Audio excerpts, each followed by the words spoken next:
nothing but yo, David Tay, how's it going? How's it going? You're the first one here. He didn't leave because I wasn't here in the first 5 seconds already. Oh, look at you, so attentive.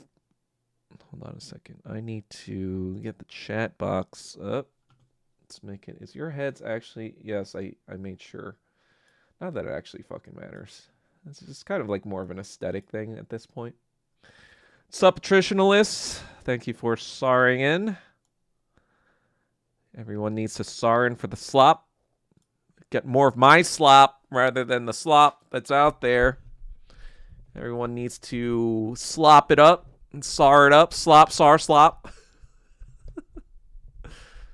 Oh, man. I don't even know what I've been fucking talking about. It's just like so much fucking bullshit.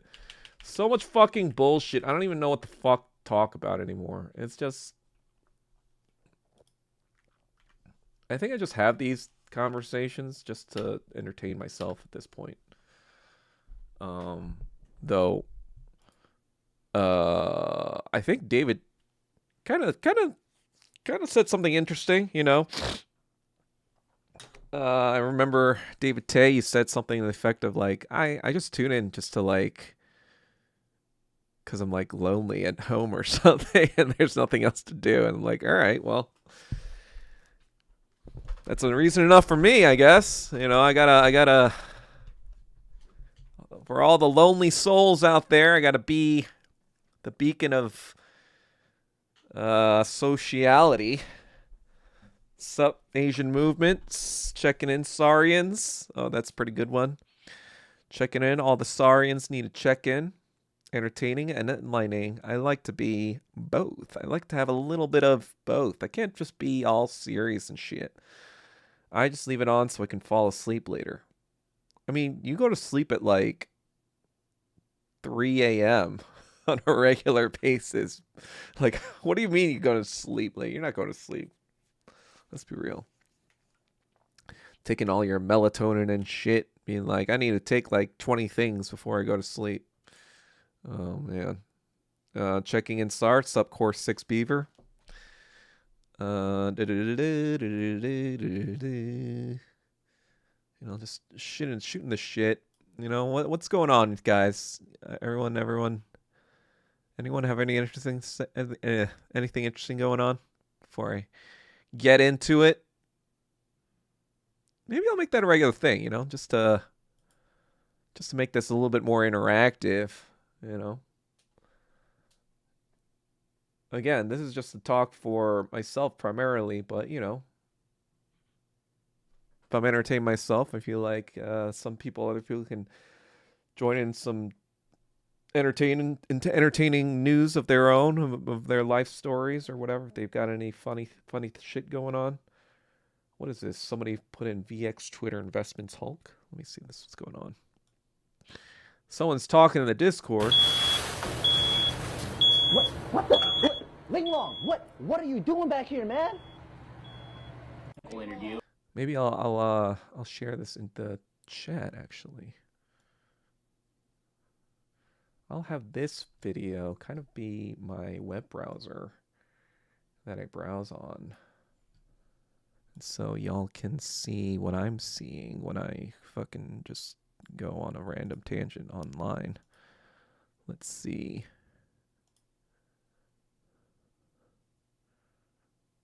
Okay. And there we go.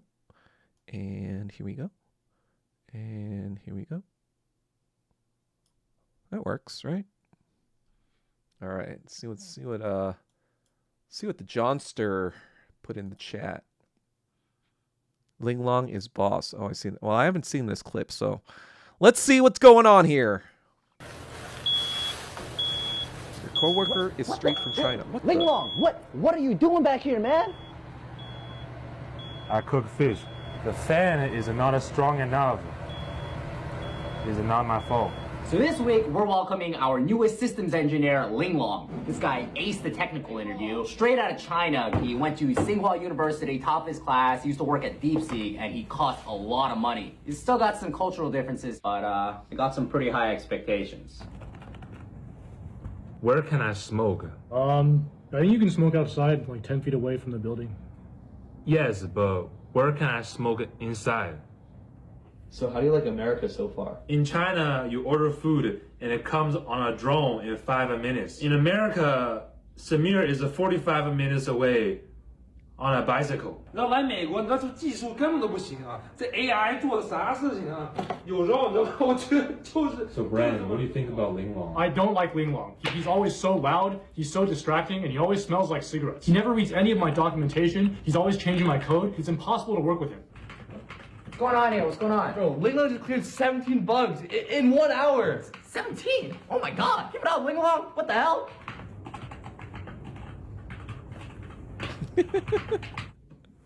Linglong, I don't think you can smoke in here. Yes, I smoke inside. It kind of reminds me of, yeah, exactly. Jimmy O Yang commented on it, calling him his son. I mean, it is pretty much like his character. What's his car? Jing Yang? Was it Jing? I think it was like Jing Yang. Jing Yang. On Silicon Valley. I mean, so people in Asian Snark posted this and saying how racist it is. Lol. I mean, I don't really think it's racist. It's just kind of like, this clue. I've seen other sorts of like skits by this Cluely. I think it's like this. Is it an actual startup? I think it might be an actual startup, but this is their way of promoting their brand by making TikTok videos that seem like they're like from The Office. They're like clips of the Office, right? It's like that kind of humor. But then obviously now it's Jing Yang. Is that his name on Silicon Valley? I forget. But it's not really racist because it's, well, I guess the original character is kind of racist.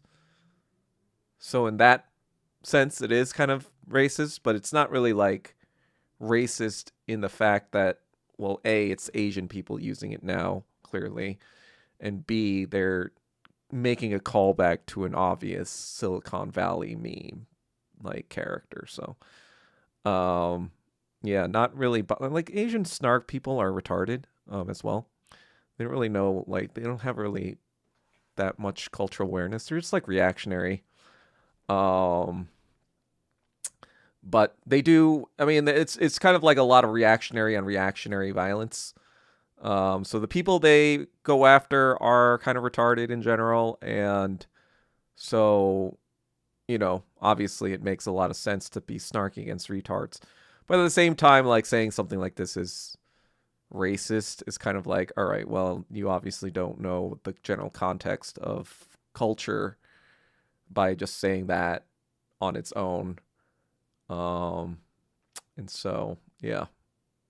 Anyway, cool clip. Not that funny to me, I guess, because I kind of know the conceit behind it. But, somewhat entertaining. I guess it's kind of like TikTok has already, it's become more of the sort of entertainment for the young, obviously, and as a result, I think Asian Americans in general have definitely dominated on that platform more than they have on traditional, kind of like less meritocratic verticals like Hollywood, for example. So, good for them. Not really my general cup of tea. I mean, it is derivative. But it's kind of like Wong Fu Productions, right? It was revolutionary back then in the fact like Junster said, I think last time, he was just kind of like happy to see anything. I don't know if it was on stream, but it might have been in the Discord, but he was just saying how, like, he was just appreciating how there were just people on screen that looked like him, right? That was content that had people, that Asian people on. And, obviously I have my own critiques on Wong Fu. But at the time, that was what they did serve a purpose in that regard.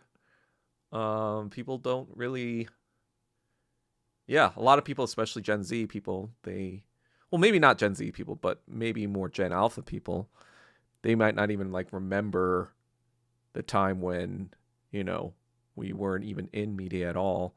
I mean, some would argue that that was a better time. It's better to be invisible than the way we're usually portrayed online, especially by some of these people or whatever. Sometimes the invisibility might have been a good thing.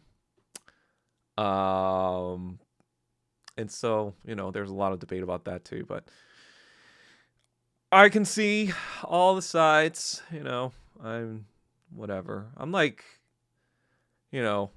checked out of all that because like the title said, everything is fucking slop. Everything on the internet is slop. You guys see this thing? Did you guys see this thing where there's this so-called Twitter algorithm? Wait, how many are enough people here that I can? Holy shit, I am fucking like crashing. I don't know if it's showing, but I am crashing like energy-wise. Oh yeah, holy cow. I gave up on Hollywood like in 2020. I've been done giving up. It's just I still know people who are in the industry and I still have connections to that. So I kind of keep a finger on the pulse on what's going on. But yeah. Jeez, but like, man, I don't know if it's showing, but my brain energy is fucking dying. Ugh. I'm still in this weird withdrawal thing where energy levels are up and down. Ugh, God. Yeah, sorry. Anyway, oh, wait, Wi-Fi. Do you not know? Do you not know my background at all? Oh, man. Well, I wasn't like in Hollywood, and I guess that's the point, right? I was never in Hollywood. I was trying to get into Hollywood, but I wouldn't say I was in Hollywood. But as a result, because I was never in Hollywood, it does feel like that negative dialectic of never getting in, but looking for all the backdoor ways of getting in. I kind of feel like I know more about how the industry works than a lot of people that are actually in the industry, especially if they're not really on a higher level. That is the show I made, if you're interested, 10 years ago. It's kind of my experiences as an Asian American actor / entertainer in Hollywood. So you can kind of see that. I guess I was in Hollywood. I've told this story many times. I'm not going to reiterate it too much, but I was in Hollywood, I guess, technically. Starting from 2012, LA. I went to an acting conservatory from 2008 to 2010. Did kind of like some searching around, and then I moved to LA in 2012, and I pursued that pretty much until 2019 or so. And then the pandemic happened, and I was already in the middle of like transitioning into something different, and 2020 just kind of gave me a lot of that purpose in doing something totally different. Get some coffee. Unfortunately, during this phase, caffeine doesn't really work, if that makes sense. So part of what I'm learning about weed withdrawal is that a lot of your regulatory systems are rebuilding themselves. And one of them is like kind of like the sleep adenosine stuff. That kind of pressure that kind of naturally builds. That's sort of like another thing that's not 100% once you quit. So it's kind of have to rebuild itself. And so early on when I was drinking stuff like coffee and caffeine, I would immediately crash.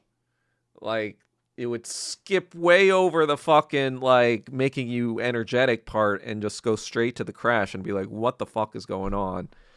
And apparently the reason is because, the caffeine works by blocking the adenosine stuff for the receptors or whatever, and so that keeps you awake because the adenosine is blocked.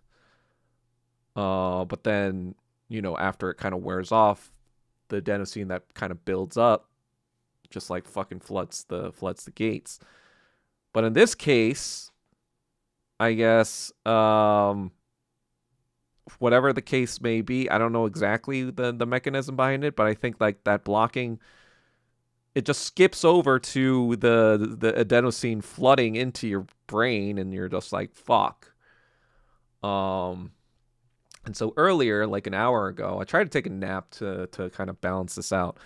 But an hour ago, I had taken a shower, a hot shower, and I think that's really why I'm fucking tired right now. But I gotta stay consistent. That's why I'm here. Because otherwise David Tay would be like, "Oh, he's not here. What's going on?" So I had to see, this is the sacrifices I make, the sacrifices I make for you guys, especially David Tay. So, be grateful that just kidding. All right, whatever. How long has it been so far? What if you never get back to who you were? Well, that would be terrible. But no, I think I'm still checking AI. It's not like it's a straight. It's not like it's no improvement at all. It was definitely the worst. Like in the first few weeks, there was a lot of like fucking bad shit. In the first week or so, where that's like an experience I don't think I would want to repeat. So I am seeing improvement. It's just like, I guess it's like a circular improvement. Like it's like, if it's a straight line to improving, it's like going like circular. I don't know if I'm showing it right, but it's like there's a lot of improvement, and then it kind of goes down a little bit, but then there's improvement again, and then it's kind of like that. Though I think one mistake, obviously, I made like a week and a half ago was just like a little bit of ripping off the Band-Aid. I like to do things like rip off the band, go cold turkey, do a 5-day fast. Like I would just want to like fucking get to the end result, and I thought like, hey, if I just run like 6 miles, even though I haven't done any physical activity for the past month, if I just run 6 miles, I could just like fucking speed run this withdrawal. And then the day after, my body felt like absolute death. And then and so I was like, yep, maybe I need to listen to the AI, because like I was like, it's funny because like every time the AI is like, oh, that might not be a good idea, and I'm like, no, I'm gonna do it anyway, and I'm like, oh fuck, the AI was right. So just based on the fact that the AI is right, and it kind of tells me that around day 90, I should be kind of like done with the worst of it. I'm kind of like, until if it's day 90 and I'm still feeling like absolute dog shit, then I might be like, all right, maybe I'm gonna take a little black pill here and just smoke up a little bit. No, just kidding. I'm not gonna stop the march. Obviously at worst, if it's day 180 and I still feel like this, then I might be a little alarmed. Then I might be like, maybe I need to see a doctor. But I think based on the evidence that I have so far, I am going to assume that this is all kind of normal. And this is, obviously stuff that I'm going to write about in the eventual book that I write about this stuff. But that's the reason why, a little bit of self-crit. I always make some self-crits here and there, but I know I promised an article by now, and I was going to do one every week, quote unquote. But yeah, that is very hard to do right now when I'm in this anhedonia phase. Like, I find myself just like wanting to lie down or whatever. I'm like taking, like in the past few days, for example, I've been taking shits like every fucking hour, you know, and they wouldn't be like huge shits. They just be like spurts of shits. And so it just be fucking annoying. Like, not only is it draining, it's like dehydrating me. So I gotta like kind of fucking drink all this Gatorade to recover my electrolytes and whatever and whatnot. And yeah, and while, you know, you just don't have energy even during those hour in betweens. So it's hard to like focus on anything. So I find myself just like on my bed, just like doom scrolling through TikTok and Instagram. Stuff I never even did when I was like, you know, like I hate doom scrolling, especially like I doom scroll all the time, obviously on Twitter, right? But I hate doing that on TikTok. But it's just like there's so much slop on Twitter these days. I'm like, all right, maybe I need to just like a break from all the slop on like political slop and just like see regular slop on Instagram or TikTok. But then like the slop I see on TikTok now, I'm just kind of like, this is so fucking annoying now. Like, I just see all of the desperation in people for trying to get attention, and it's just like, oh god, it's just too much slop everywhere, and then I end up watching Severance for the third or fourth time because I'm like, at least this is like, you know, entertaining slop. You know, it's got more depth to it, even though I'm seeing it for the third time. If Doug never recovers, he can start blazing again. Yeah, that's right. I'm gonna blaze. How many days off weed? It's been 73 days now. I think I've said that. Definitely tough quitting slop habits. Yep. I mean, slop is everywhere now. Fucking slop is everywhere. You should pray to Jesus. Hallelujah. Amen. Yeah, I mean, kind of. I mean,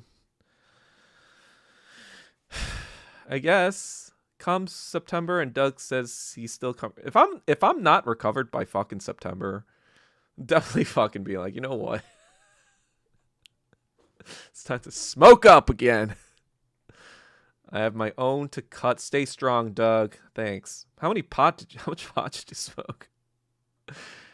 That is a good question, Asian movement. I think when I started in 2020 to just like sleep from all the anxiety I had, it probably wasn't actually that much. Probably like 5 to 10 milligrams a day of THC. But then I think as things progressed, especially in the last year before I quit, probably was something like 25 to 30 milligrams a day. So they're definitely, you know, it's not going to be a short, I think like, you know, there have been cases where the worst of the symptoms disappear after 2 to 6 weeks. And I think I felt an echo of that in 2022 when I quit for like a couple weeks. But I think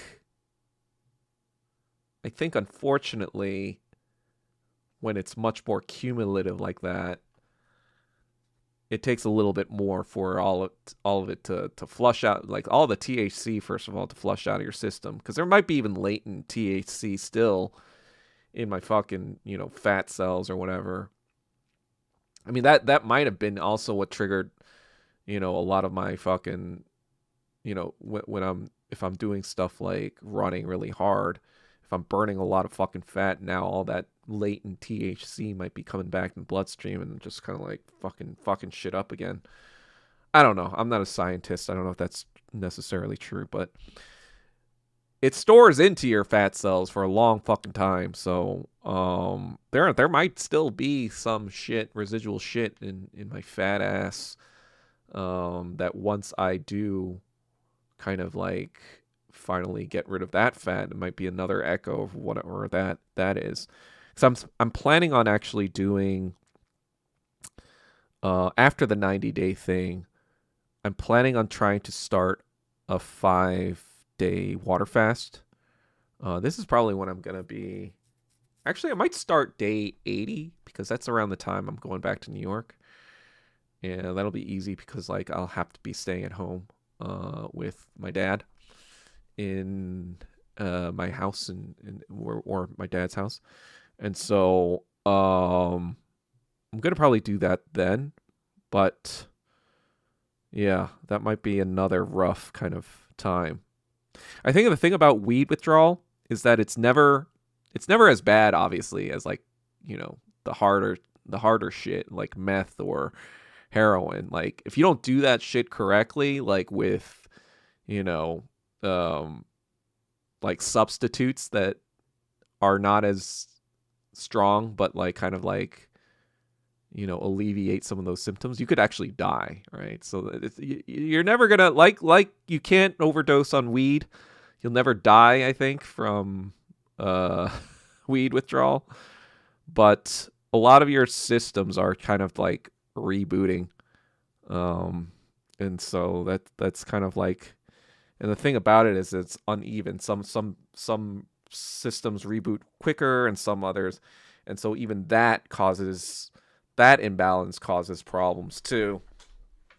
I'm learning all this as I go, so that's what's going on. Sorry for talking about this so much like the past few weeks, but it's just been, yeah, this past fucking month has just been, you know, in November, you know, the first few weeks in November, like 2 months ago, those were kind of pretty right? Those kind of annoying. But then I powered through it because I think what helped was the documentary I made, the 80-minute Breaking Bad documentary. I just had this goal of just like fucking, even though I felt like shit all the time, I had this like strong urge to get that fucking finished, especially before the new year, and just to like get it out because I felt like it was, you know, this great thing. Unfortunately, the internet didn't really agree, but I didn't know that at the time, and so that was neither here nor there in that mindset. And so I think what helped me get through the first, you know, bout of shittiness was, you know, just this goal, this like, I need to push through, I need to like fucking focus, whatever. But now that that kind of went through and I'm back in New York, back in LA, I think the lack of this strong goal, like I you know, obviously writing a thing every week is a goal, but it's not as strong as getting this one thing out there. And even I had my attention divided between doing that and my other documentary about Better Call Saul, the next stage. That felt like a fucking Herculean task now, because it's like, oh God, like I got to get back on that horse, to do that one.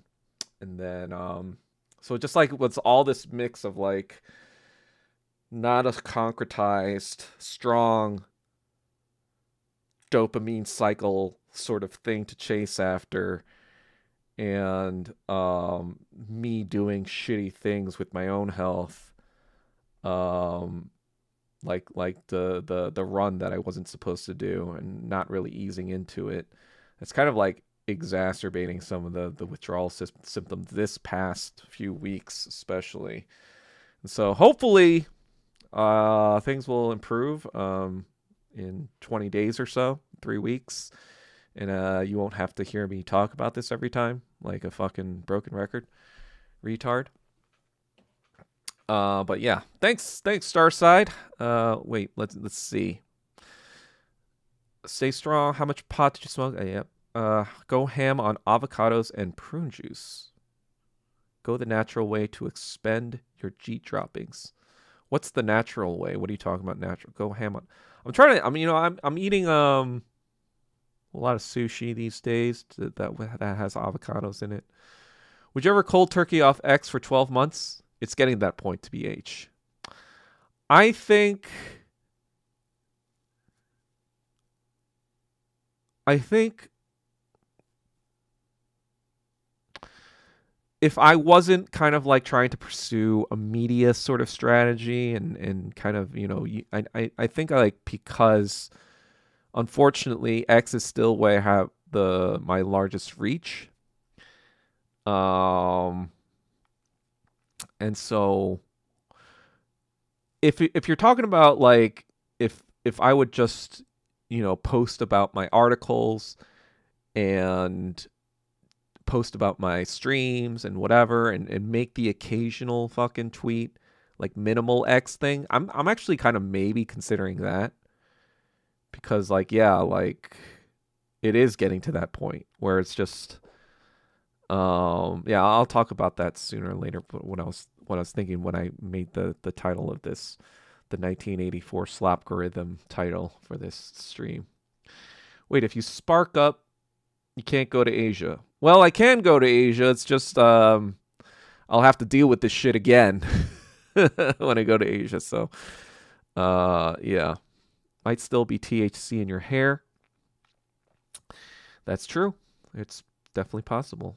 Wow, every day. Yep, every fucking day. You're quitting to prep for your move to China. Could look with the quit, bruh. Thanks.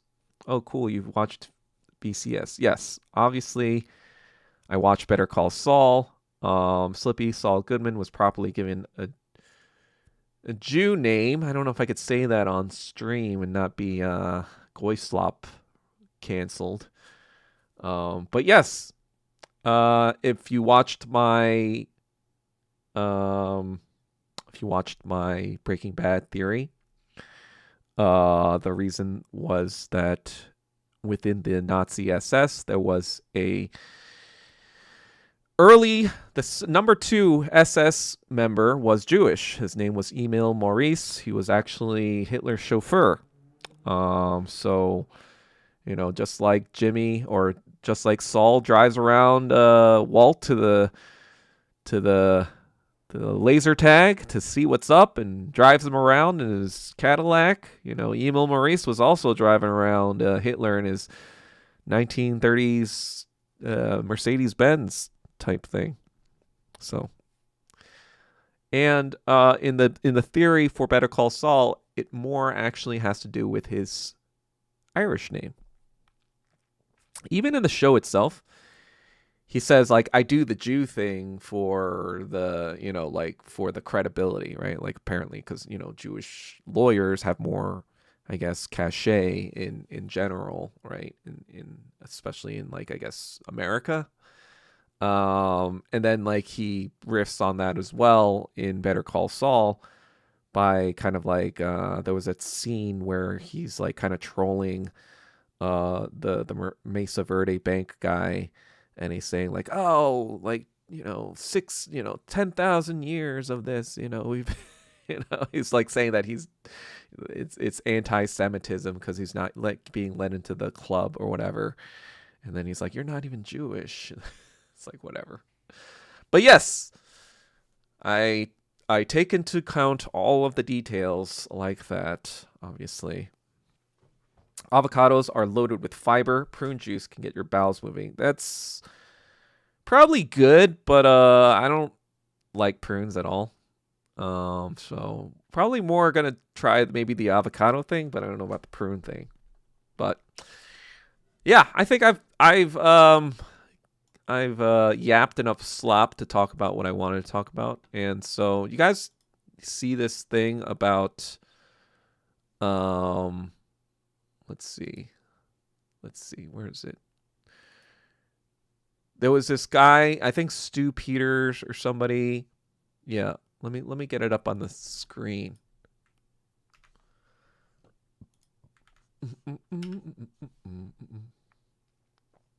All right.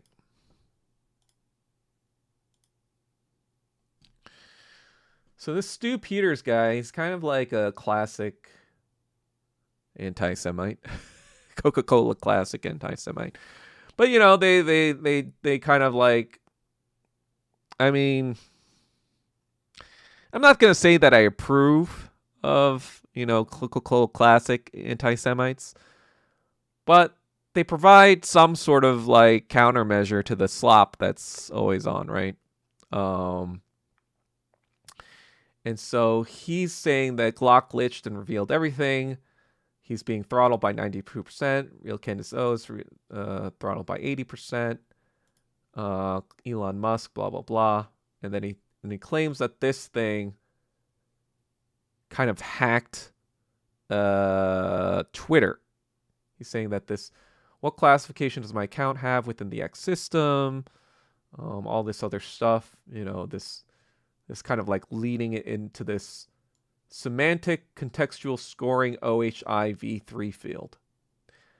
And so some people are saying that this was kind of like Grok was playing along and it wasn't an actual existing thing because Grok doesn't have access to the actual algorithm. And so, Grok was kind of riffing off the questions. And but if you see here, it's interesting because there's nothing that indicates that this is about like anti-Semitism or whatever in the algorithm. But like when it says semantic contextual scoring OHI v3 field in X's internal classification system as of late 2025. So there might have been something like this in some document about X's algorithm in 2025, and it kind of like says like all this stuff about what the algorithm impact is for this thing. And so isn't there a classification field in the semantic object? Yes, there's a classification field, etc., etc. Can you print the whole field with all the subfields? So when it's saying this, now it's kind of like saying, okay, the subfields are all about Jewish and Judaism, conspiracy theories, Jewish influence, repeated promotion of anti-Semitic tropes and memes, dehumanizing language. So it's like the entire thing is almost like all about whether or not you're talking about the stuff that's going on in Gaza or not. And now it's saying like this guy, this specific user, Alfred, I don't know who that is, but they are classified as a hate and harassment promotion, and the confidence that they are a hate and harassment account is very high. And the protected categories, etc. So it's triggering all these things in the algorithm, so to speak, or that's what it's saying. And all this key violation, frequent use of anti-Semitic tropes, promotion of Nazi, blah, blah, blah. And it all seems like almost like very believable that, this is an actual JSON object. And this could have been how the algorithm actually scores or ranks people.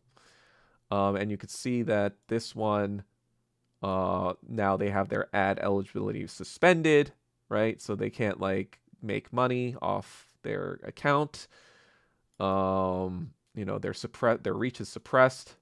Their hidden. So this is the big thing that they're saying. Hidden reputation score estimated severely reduced 85 to 90%. So basically your reach is reduced like 85 to 90% on the algorithm or the timeline. And then blah, blah, blah. Do this for this guy. Do this for this guy. I did it myself on my own account. I can show you that right now. Do it for I am Douglas Kim. Let's see what it goes.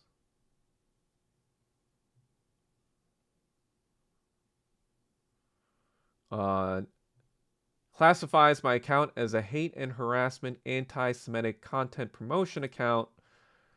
Severity, moderate, high. Conspiracy theories. Repeated promotion of anti-Semitic tropes. Bio and post patterns emphasize noticing conspiratorial patterns. I don't really say that. I don't think that's actually true about my account, but whatever. Let's see. Violation patterns. What was the thing that was interested? Limited suspended. I thought it was limited last time. Or whatever. It's not like I make that much money anyway on X. But So my thing is reduced apparently 65 to 78%, according to this, right? Which kind of like, I don't know. It doesn't really, I guess since I feel like I've always been shadow banned, like I don't really notice anything changing too much. I think actually though, if I were to say anecdotally, I think directly after 10.7. Well, it's interesting because after 10.7, that's when Jackson Hinkle actually went from like a couple 100,000 followers to like 2.5, 3 million, right? Almost like overnight. Like, because he was one of the few people who was like calling out Israel from the beginning. Like, there was a lot of people. No one was doing that. Almost no one's, and then obviously I was doing that too. And so I noticed actually a boost in my own algorithm and stuff because like people were searching for news about it like the entire time. But then I did notice maybe even before Trump got elected, like, because I think like the algorithm was cooking me like by mid 2024, by the end of 2024. I think I was already being cooked before, because like they're kind of claiming that this algorithm sort of is more recent, maybe like once Trump got elected and like, now the screws are a little tighter, or maybe like more recently ever since the Kirk assassination and all that stuff. I think that's what they're trying to claim a little bit here. So anecdotally, I don't know if this is necessarily accurate. But I also was like, do it for Elon Musk. This was kind of funny, actually.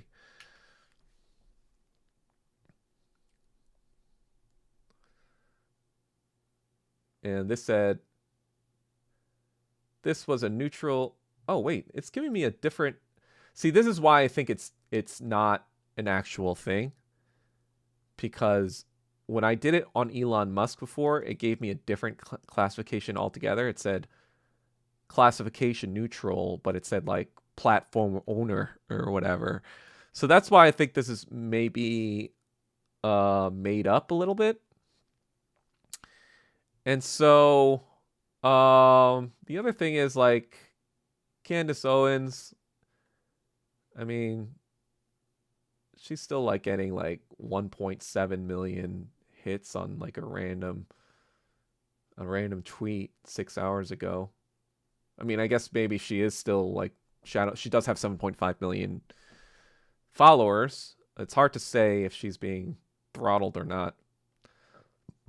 But anyway, all this is to kind of say, I've been seeing other people talk about it, and the thing most likely is just kind of like a thing that Grok is creating on the fly. But on the other hand, other posts are kind of saying like, yes, while that might be true, it is kind of also based on objective factors that may, there is, obviously there is definitely an algorithm that is, ranking or whatever, or and crypto Twitter, which is fairly politically neutral in general, has been noticing like an algorithmic like fuckery that's going on one way or another, whether it is political or not. And especially with Nikita Beer, the algorithm head, or I don't even know what is his fucking role. But he's also a Zionist, obviously, and so it's like, well, if he is like tinkering with the algorithm, it's not that big of a leap to assume that he's not doing it for that. Nikita Beer, head of product at X. So over the last few months, we scoured the world for top posters in every niche, blah, blah, blah. He's saying all this bullshit. But, there was a lot of stuff on crypto Twitter I was seeing that indicated that there was some sort of algorithmic bullshit that was going on, especially since this Nikita Beer guy took the job. I don't know when that was. Let me see.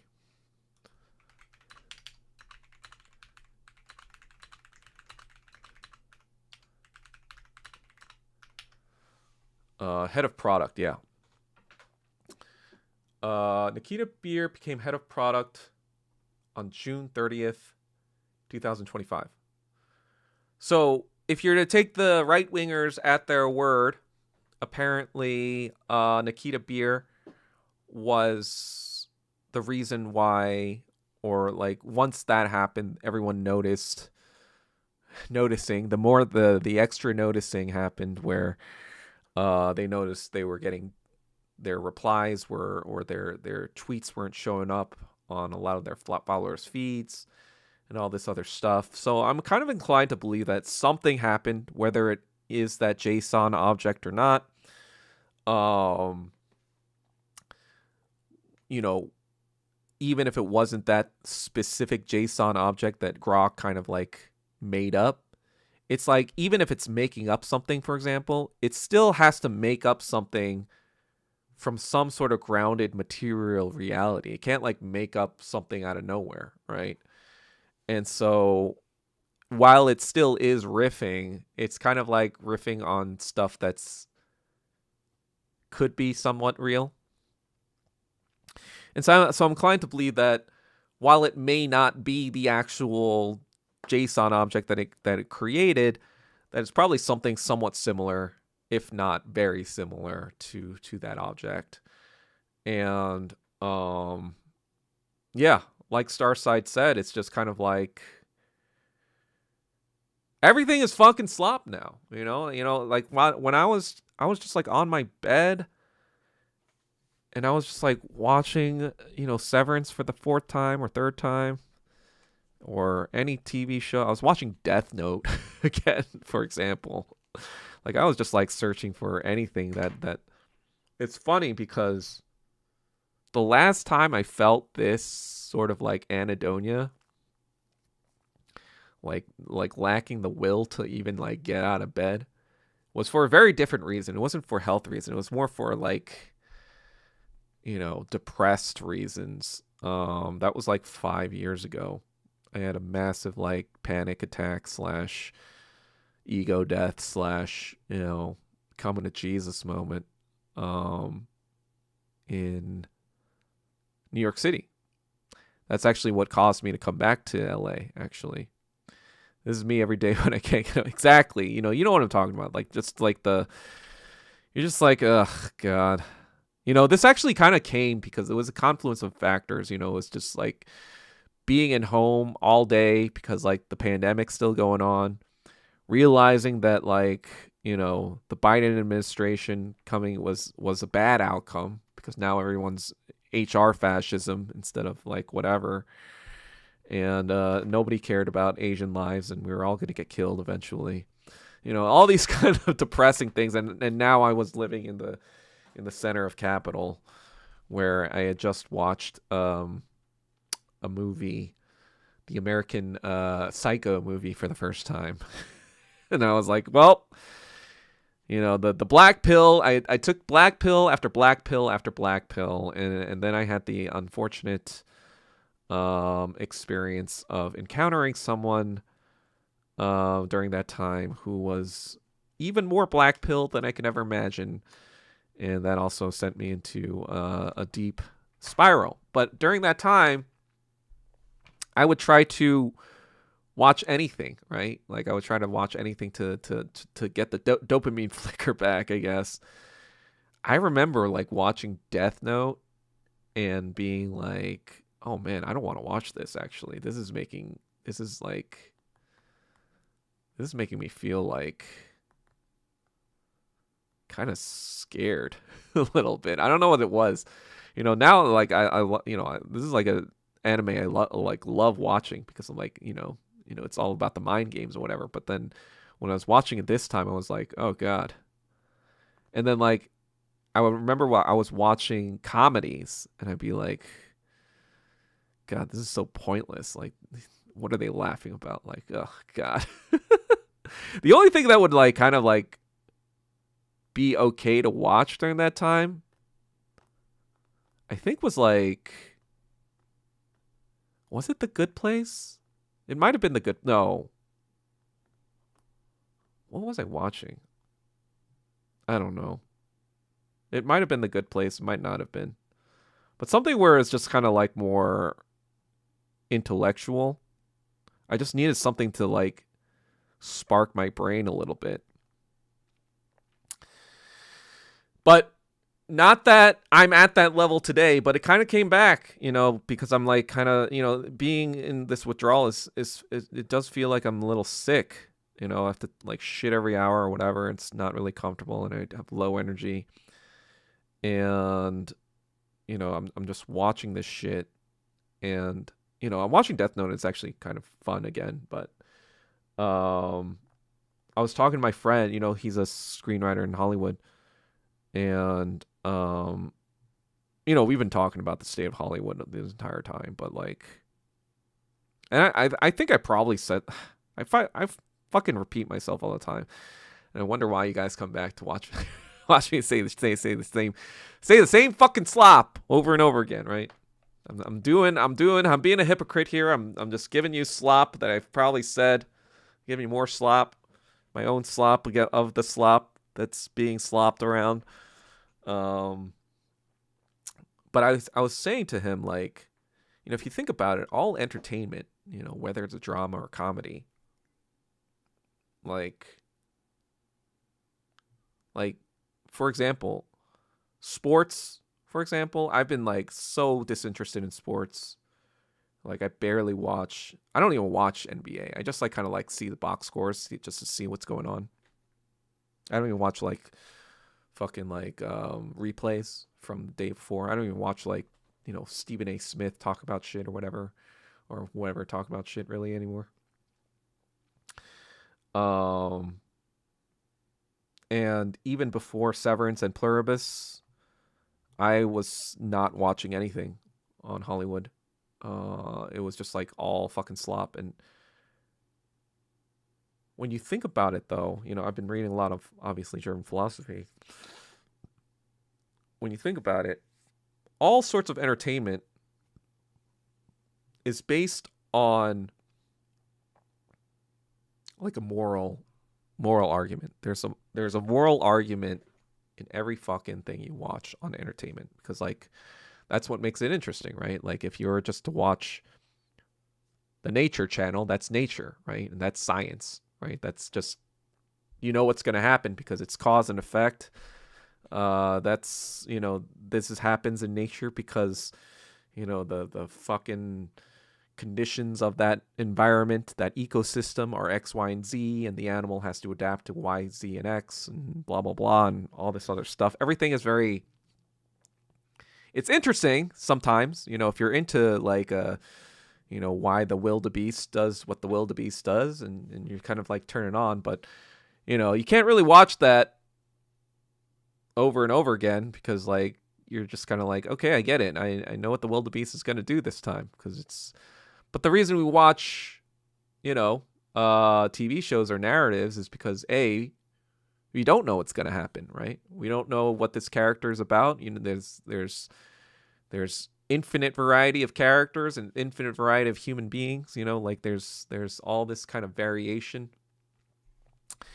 And then there's all sorts of variations of like what situations they could be in and what their response is going to be. And then all the combinations of these different personalities. And then there's like also the cause effect scientific nature of like, like what the material conditions are for that person or whatever. And there's all these different variables that make, stuff like that very interesting, right?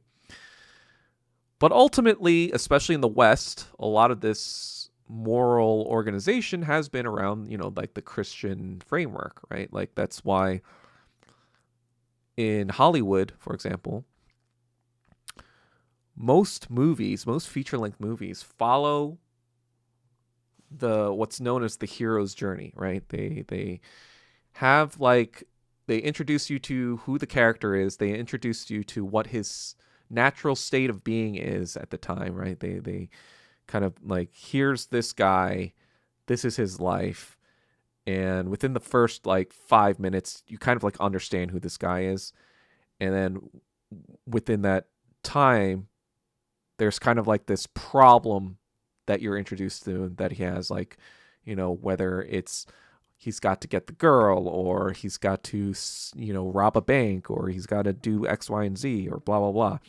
And then in the 15-minute area, there's like this theme that's like, like, what if, this philosophical theme that's kind of like, what if, blah, blah, blah, and whatever. And so he goes onto this journey. And the second act is kind of like, after like the first 30 minutes, you're into the second act where he's kind of like, these are all the new things that he's dealing with in this new environment that he's kind of launched into. This is the journey he's going into, and this is kind of like the fun part of it. And you're kind of like, oh, this is cool, blah, blah, blah. And then like, now there's obstacles in his way, and then he has to get over. And then like, finally, at the midpoint, there's this kind of like, all right, now I know where I'm going here. Now we know where the finish line is. Now we know where the main obstacle is. Let's kind of like figure out how to get there. But then he's kind of finds all these challenges along the way. And then he's kind of like, oh God, shit's coming after me. Things aren't going so well. And it kind of looks like it's doomsday for the dude, right? But then at the end, like going into the third act, now it's the final battle where it's like, oh fuck, he's like fucked. But then finally he finds some way out of it, and he's like, he's like, yes, victory. And then, third act is kind of like all about how the lessons he's learned along the way, and, the growth his character made, and all this other stuff. And so when you think about it, that hero's journey,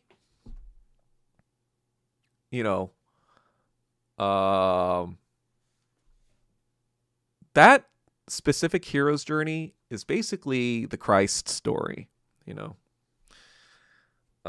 It's like, when Christ is born, for example, it's like, who is this guy? Like, there you got 3 wise men being like, this is the savior, and you're just like, what are you talking about? And then like there's all this cool stuff that's going on about like the symbolism of Christmas and all this other stuff. And Herod's trying to like, kill him immediately, and then that doesn't happen. And then he grows up, and then he has some like doubters, he got some haters, right? But then he's like, yo, I'm Jesus Christ, yo. And then they're like, oh, okay, blah blah blah, he's got some followers, it looks like he's gonna start a revolution or whatever. And then like, but then there are these Pharisees in his way, and they're trying to plot against him, and they're like, yo, this guy's blowing up our steam, and we got to kill him. We got to get rid of him. He's like not doing what we want. And he's like, blah, blah, blah. And then, he's still doing his miracles. And then they get the Romans on his side. Like, he's causing all this chaos. We got to get him. And then so the Romans capture him. It's like, oh shit. Like his followers all betray him. And, like, he like goes to the Garden of Gethsemane, and he's like praying, and like, oh shit. Like the world is against me. I'm like, I don't want to get cooked, my Lord guy. And then, but the Lord is like, you got to get cooked.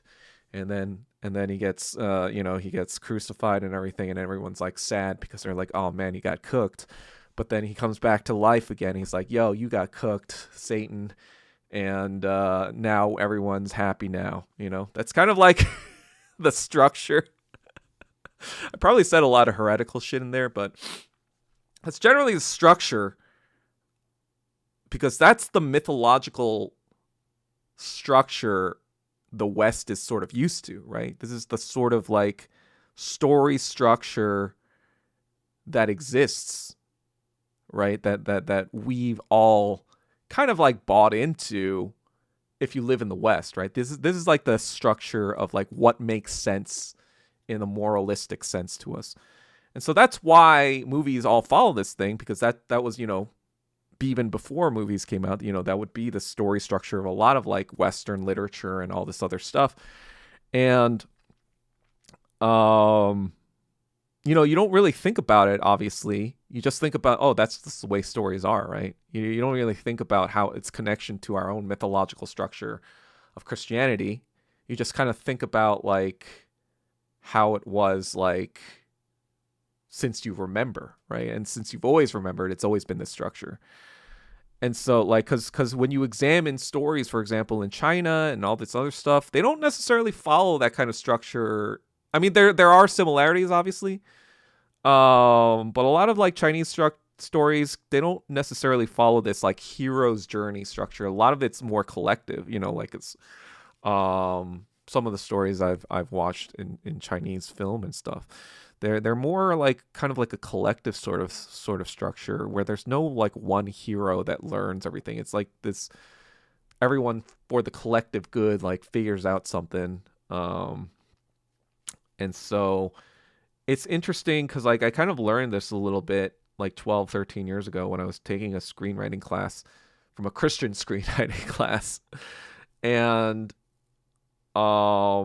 you know, I'm thinking about this and I'm talking to my friend who's a screenwriter, and you know, it just makes sense. Like as our own society devolves into nihilism and doomerism and whatever, there's no like uniting touch point anymore. You know, everyone's kind of like for example, when you watch something that was super woke like 4 or 5 years ago, when you watch it today, like back then, you know, I didn't like, but a lot of people bought into like the woke kind of like moral paradigm back then. So like those movies actually did okay. Like Captain, like 6-7 years ago or 8 years ago, like Black Panther, for example. Now we all know it's fucking CIA slop. But back then, everyone was like, oh, this is great, blah, blah, blah, and made like $1 billion or whatever. And then Captain Marvel came out soon after that. That fucking sucked too, but like it still made a gajillion dollars, you know? And the proof is in the pudding. Like, you know, when Captain Marvel 2 came out, it fucking sucked. So when you watch those woke shits now, you're like, what is this fucking garbage we all subscribe to? Like, this is terrible. Like, what? And the reason why, like, Marvel, for example, before woke, you know, they kind of like, you know, when you watch the first Iron Man, for example, even before woke, right? Iron Man is literally fucking IDF propaganda, right? Like, he like has the Jericho missile. This is the exact model of the missile where Israel held America hostage during 1973 during the Egyptian conflict or whatever. I don't know what the thing is called, but Israel was kind of threatening America, saying like, hey, if you don't give us weapons, conventional weapons to stave off these Egyptians, we might just nuke everyone, you know, the Samson option. And those missiles were literally called the Jericho missiles. And then in Iron Man, you're like, what the fuck? And so it's like shifting moral sort of barometers can heavily influence whether or not people find a piece of entertainment or piece of art like relevant or even like offensive, you know, relevant or entertaining or even offensive, right? Like it could turn from like, oh, this is the coolest thing possible, like he's so cool, like Iron Man's so great, and then now it's like, what the fuck are we watching here? He's like just shooting and killing terrorists, Muslims, just like blasting them. Oh man. And so, you know, with that, the only reason why kind of like the good stuff that exists are on Apple, for example, is that they are willing to totally get rid of all the conventions and try to start new kind of concepts entirely. Whereas studios, for the longest time, they've been kind of like locked into this franchise model where they kind of have to recycle the old shit over and over again, like the MCU or whatever, or the DC universe or all these other IP things. But the reason like those things, that model is even fucking imploding on in that regard is because they're built on those franchises that had this old, nostalgic, moral core to them. But this core has been kind of destroyed because now people see the world very differently than they did when the core was created. I mean, Star Wars, for example, is a huge example of this. Like, I don't know if you guys know, but like, I mean, most people know that Star Wars was, Lucas says himself, he was based on the Vietnam War. And if you take that to the logical conclusion, that means the Rebel Alliance. I know a lot of people say Star Wars is this American product, and it's actually this very anti-American product, because guess who the Empire is? Guess what the Death Star represents? The Death Star represents nuclear weapons, you know, that could destroy entire planets. You know, the Rebel Alliance, that was not us. The Rebel Alliance was the Vietnamese. It was the Viet Cong. It was the Viet Minh. You know, I mean, like, you know, Obi-Wan Kenobi was most likely modeled after Ho Chi Minh, right? And so, you know, a lot of people who don't really know that, and then when it's rebooted into this kind of like slopped Disney slopified version.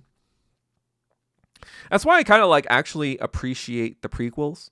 I know a lot of people in my generation hate the prequels, but like, you know, and I think I hated them too when they first came out, but when I'm understanding their kind of lore now, I'm like, oh, okay, this is kind of what Lucas was trying to do.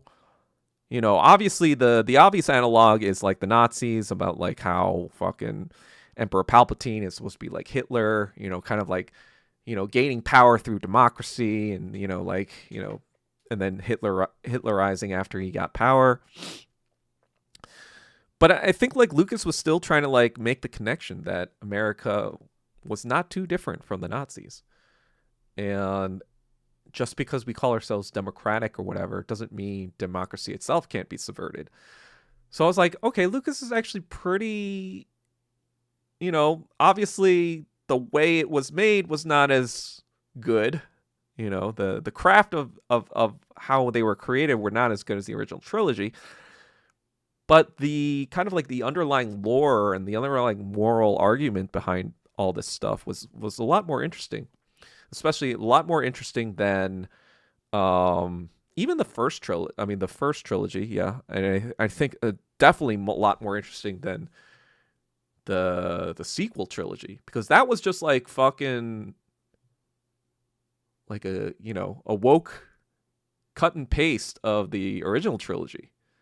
If you really like think about it, it's just like this lazy cut and paste, the lore wise, of the original trilogy. And it's just like, what are we, well, what are, because like, you know, obviously it packed theaters at the time because like it was nostalgia and everyone wanted to watch Star Wars again, right? Like on the big screen. But in the aftermath, people like don't care about that at all. You know, all the Star Wars shows now, they don't even go past the 7th episode or 6th episode. They kind of like stay in that 6th, 7th, you know, timeline. They don't really like go anywhere past that because like they realize no one fucking cares about that, because like that foundation was already explored, you know, 50 years ago, and now it's not really, you know, updated with a new moral core to it. So all this to say, that's why I don't watch anything. And even the stuff that I'm trying to make or whatever, I'm just kind of like, does this even matter anymore? Like, I just feel like nothing fucking matters, like artistically, when the moral core of a society is in such chaotic, in such chaos, I guess. And I think we kind of seen a version of that in the 1970s too. Especially after the Vietnam War, we saw a lot of. I think before the end of the Vietnam War, we saw a lot of slop, right? We saw a lot of the fucking Woodstock type of CIA produced, hippie love slop, whatever, that everyone's like, this is just retarded now. And I think that sort of slop is what's being made today a lot in Hollywood. Like the woke shit. We're going to look back at the woke shit. Like, just like we're going to look at the hippies at being like, this is fucking hippie nonsense, right? We're going to see the woke stuff as the same fucking thing. It's like, this is like retarded shit we were just fed to like make us look the other way while annihilation was happening. 50 years ago, 56 years ago was Vietnam, and now it's fucking Gaza, right?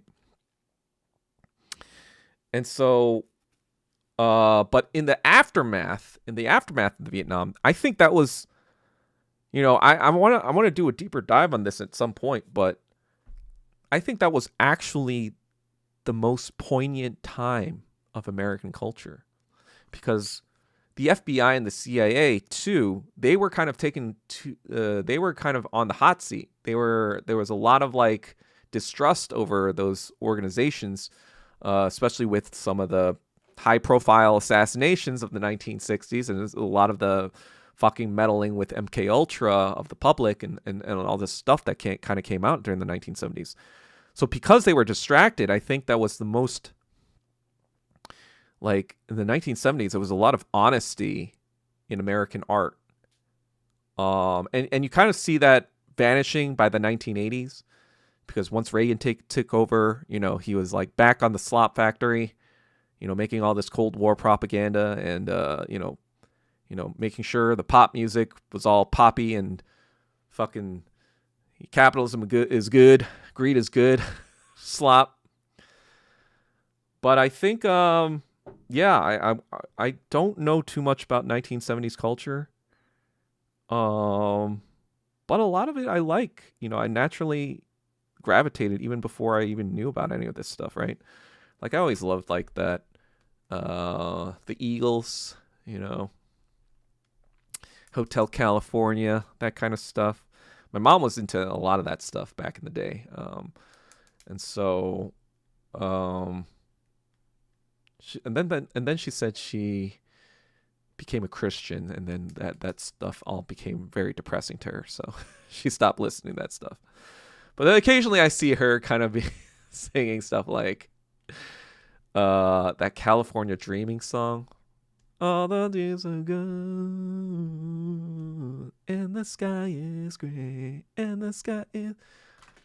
What year was that made?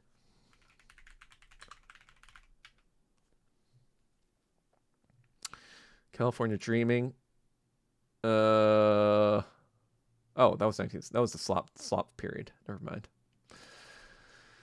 But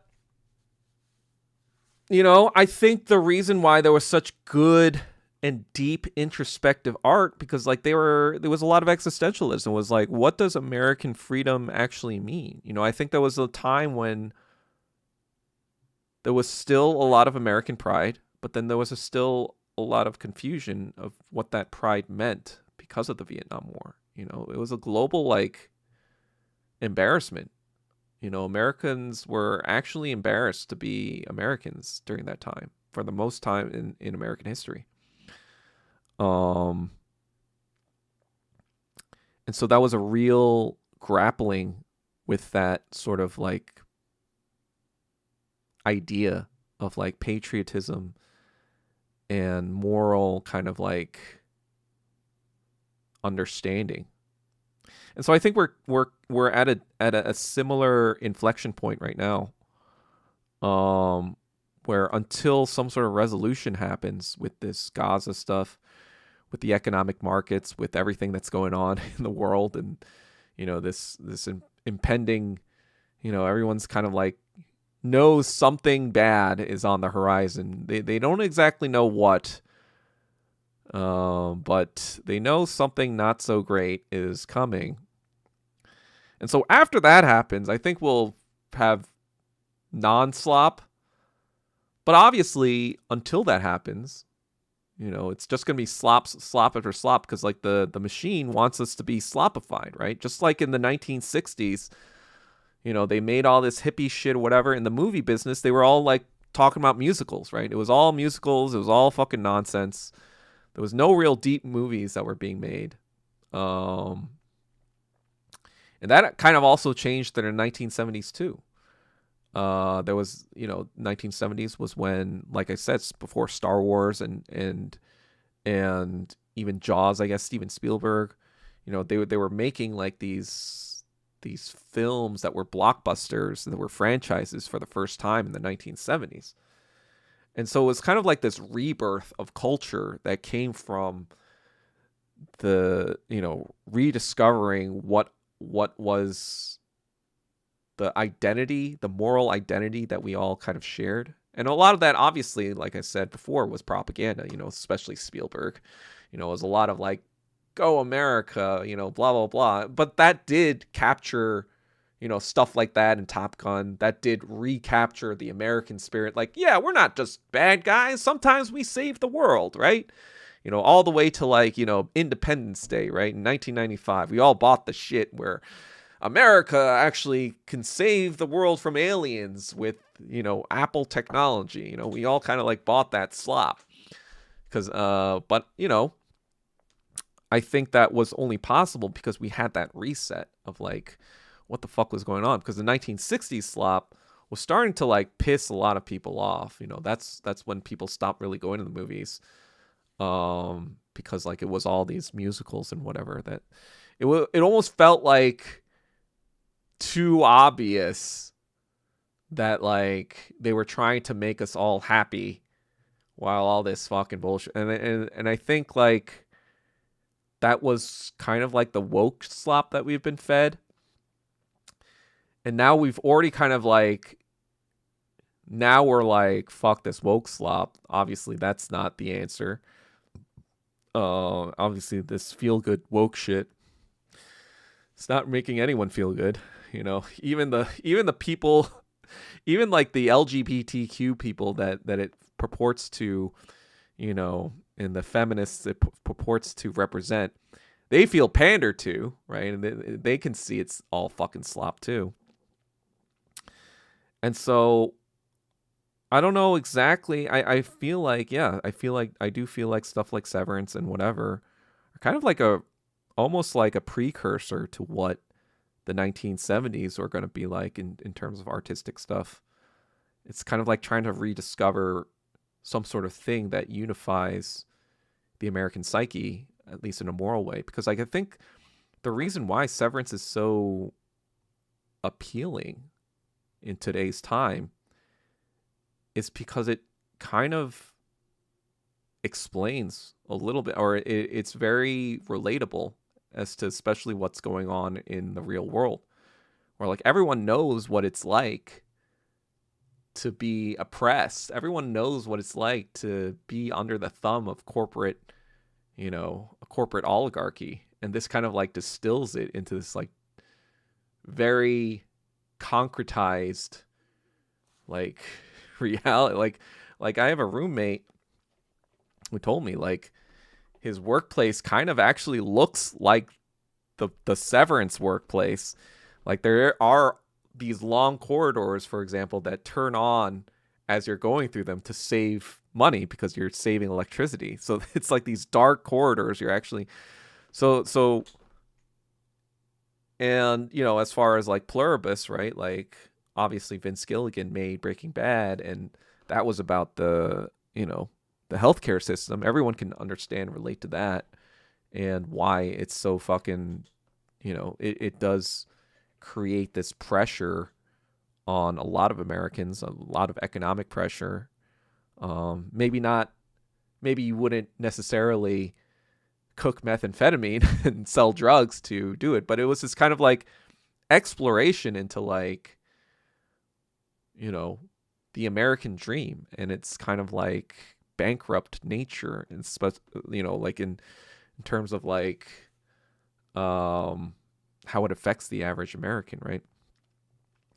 And then Better Call Saul kind of like also is a commentary on the American legal justice system too, right? And how it's not really the quote unquote fair system we think it to be.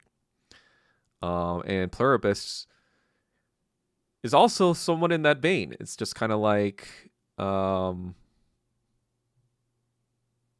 it continues themes that are more universally relatable. And so, I don't know. I just feel like there's slop everywhere. I'm still working on the article that I think I teased it, but it's like the revolution will not be goy slopized. But yeah, there was something that happened to me this week that made me really, really fucking pissed, and I'm gonna write about that in the article. But yeah, probably gonna include writing about the verdict of the Visha murder as well in this article. But like I said before, it's hard to fucking concentrate when I have this fucking weed withdrawal induced anhedonia. So yeah.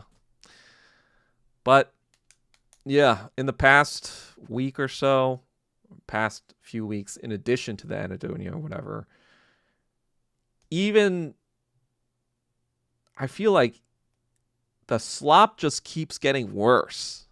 Like Starside said, it's just like, it's getting to the point where it's just like, are you fucking kidding me? This is just like,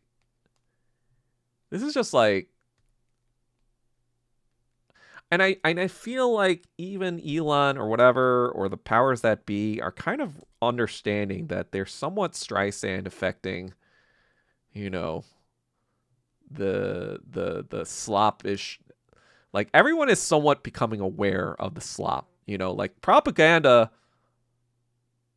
Like, good propaganda works best when people don't understand that it's propaganda.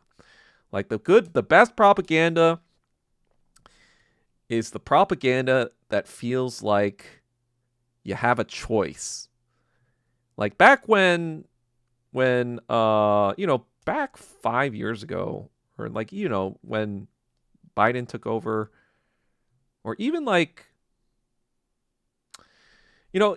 even towards the end of like the Trump era, it did feel like out of all the platforms, Twitter was still the platform where the most kind of truth was allowed on. And then for a short time as well, after Elon took over, it seemed even more so. Like before, like in 2022, when he took over, not 2023 when the Israel thing happened, but for that 1 year between 2022 and 2023, like most of 2023, it did seem like Twitter was the place where, yes, there would be a lot of slop, but you would also see the truth if you looked for it. Now it just feels like everything is fucking slop, even though Elon claims that he's the free speech champion or whatever, now nobody fucking thinks that anymore. Everyone's pretty much like, yeah, this is all slop too. Everything's fucking slop. And it's almost to the point where people are like, do I even want to be on social media anymore? Like Starside said, like, do I even want to fucking... Unfortunately, that's where all the attention is now, right? Especially with the young. They're all on TikTok, whatever. They need... They're kind of like addicted. Like, social media is, dopamine. The dopamine... I was trying to get, like replace my own addiction to weed with like fucking social media myself just a few days ago, right? It is this kind of drug that like gives you a burst of dopamine when you fucking watch content that's interesting, or like, you're like your attention is kind of like, oh, okay, like I'm getting some new information and like learning stuff. Things are going in your head. That's saying this. The reward thing is like going on. So when you have a generation of people, or two generations now, like Gen Z and Gen Alpha, and like pretty much like a lot of millennials are also pretty much terminally online as well, like myself. It's like, yeah, I mean, I guess we could disconnect from social media, but then where are we going to get our content? We can't go to traditional media anymore because like social media destroyed newspapers and TV shows and all that stuff, or television news or whatever. Not that that was good. I mean, that was probably slop all the time, the entire time too. But it's just kind of like, all right, I guess I'm just gonna hang out with people. But then like, that's great if people all bought in to like not being on social media and said, hey, let's just hang out in real life again and act like normal people. But the thing is, like a revolution, it'd be nice if we all said, hey, let's get together and replace this fuckery with a Marxist-Leninist government. That would be great if we all shook hands and said that's what we're going to do and peacefully transferred power out of these fucks. But we all know that's not going to happen because that's like, the first person who like says, yeah, let's do that. They're usually like isolated and never gonna, like, let's say I did that, right? Let's say I said, all right, I'm not gonna be online anymore, whatever. Who's with me? It's like, no one's gonna fucking join me. They're all gonna be like, whatever. I'm just gonna consume more of this slop, even though I know it's slop. I need slop. I can't live without any slop. Zero slop is not acceptable. So, sorry, bud. You're just gonna have to not be online by yourself and figure that shit out. And in a way, I'm kind of doing that, right? Like I'm kind of doing that by moving back to New York, to be closer with my parents, because even though they drive me crazy and I probably drive them crazy, they are just still human interaction is just like, I don't know. It's just like what people need, right? Social stuff, whatever, and I think in the past few months, being back a couple times, I kind of like appreciated like being near family again and near people that, and that's a big reason, not just my parents, but like the people I know from New York and the people I kind of like even met recently in New York. I just feel like there's more of a community for me specifically out there. And so I am somewhat trying to get back into the analog part of life, materially, but for the next 8 months, I'm probably going to be on the slop factory, I'm going to try to spend more time like writing more long form like I'm trying to do. And so one thing I've been doing even before that was like, I'm not doom scrolling as much as I used to, like during the pandemic, for example. A big part of the reason why is I'm literally reading the entire canon of Western thought. Like I'm still reading like at least 2 to 3 hours a day. I'm almost done with I'm almost done with Nietzsche's entire catalog, and I'm almost done with Schopenhauer's entire catalog. Hegel's entire catalog might take me a while, but I will try to tackle that as well. But that's how I avoid some of the slop, just by virtue of not having enough hours per day to slop myself with slop on the internet. I have analog slop that I'm reading. On that note, if you are Marxist-Leninist, definitely read this book. It's basically, well, Domenico Lacerdo is basically the Lenin like Lenin level philosopher of the 21st century. He passed away, so he's not alive anymore. But this was, I think, one of his last works. I think it published in Italian 2017. It was just translated into English last year, or 2 years ago, 2024, I believe. I mean, it has a lot of stuff that I've already been thinking, but it has references to everything as well. And so, you know, it's good to know, like this guy, like Lucerto, like has read everything in existence that has to do with like political thought or Marxism, Leninism. I'm like, this guy has an encyclopedic brain, and I'm just kind of like amazed. I'm like, I'm humbled, you know. But definitely read it. Basically says that Western Marxism is Trotskyism and Eastern Leninism, or he basically calls Leninism Eastern Marxism. And, you know, he goes through the Cold War and the intellectual thought and all this other stuff back and forth.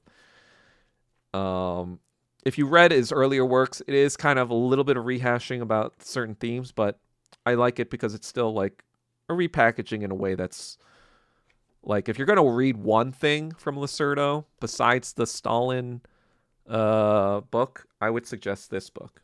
The Stalin book and this book are his top two. This kind of like culminates all of his past works that I've also kind of read before. Not that there isn't other stuff in his past works that's also great. I've read most of his stuff that I found available. They're all bangers. But yeah. Let me see some of the comments. Wait, where are we going? I Am Justice bites a chip. Oh, are you talking about the L scene? I'm gonna study with one hand and write names with the other in this potato chip bag. If you want to keep up with government cues, they basically take ideas straight from X now, like Hexet's the Smalley thing. That's one of the benefits of staying. Also, did you address the PSYOP anime thing? What's a PSYOP anime thing? I mean, anime has always been a PSYOP. He means The Witcher. That's the show he watched. What? That's not the show I watched. What are you talking about? We like the slop. No, that's the Witcher I saw with you, I think, in 2019. That was before I was depressed. That was like before the pandemic even happened. We were like fucking, that was actually pretty fun. We were smoking the fuck up. And, you know, so David Tay's room, like we do this hibernation thing, but it's set up where like it's like a huge TV, and we're like in total darkness because he likes living in total darkness, I guess.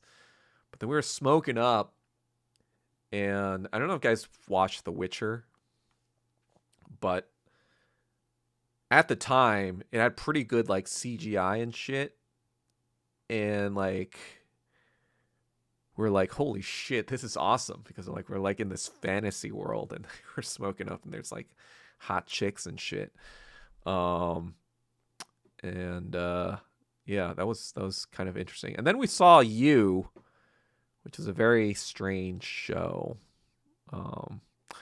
That was also very interesting. Anyway, we like the slop. I don't want sports either. Black guys with balls. Yeah. I used to be big into MLB. Now I don't pay attention to me more since the pandemic. The other thing about sports is that it's all fake now. Because like, wait. Oh, let me. I'll check that out after I'm done talking Starside. But we all saw with the Chauncey Billups shit, you know, last month.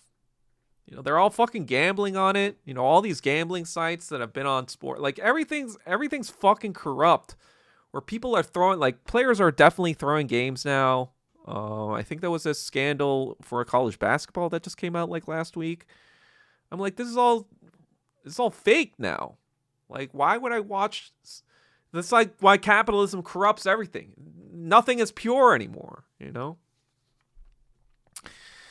Joseph Campbell, Hero's Journey. Who's Joseph Campbell? True George Lucas Soviet filmmakers. Yep. In the end, it doesn't matter. What about depressing South Korean movies like Parasite? What about them? Holy cow.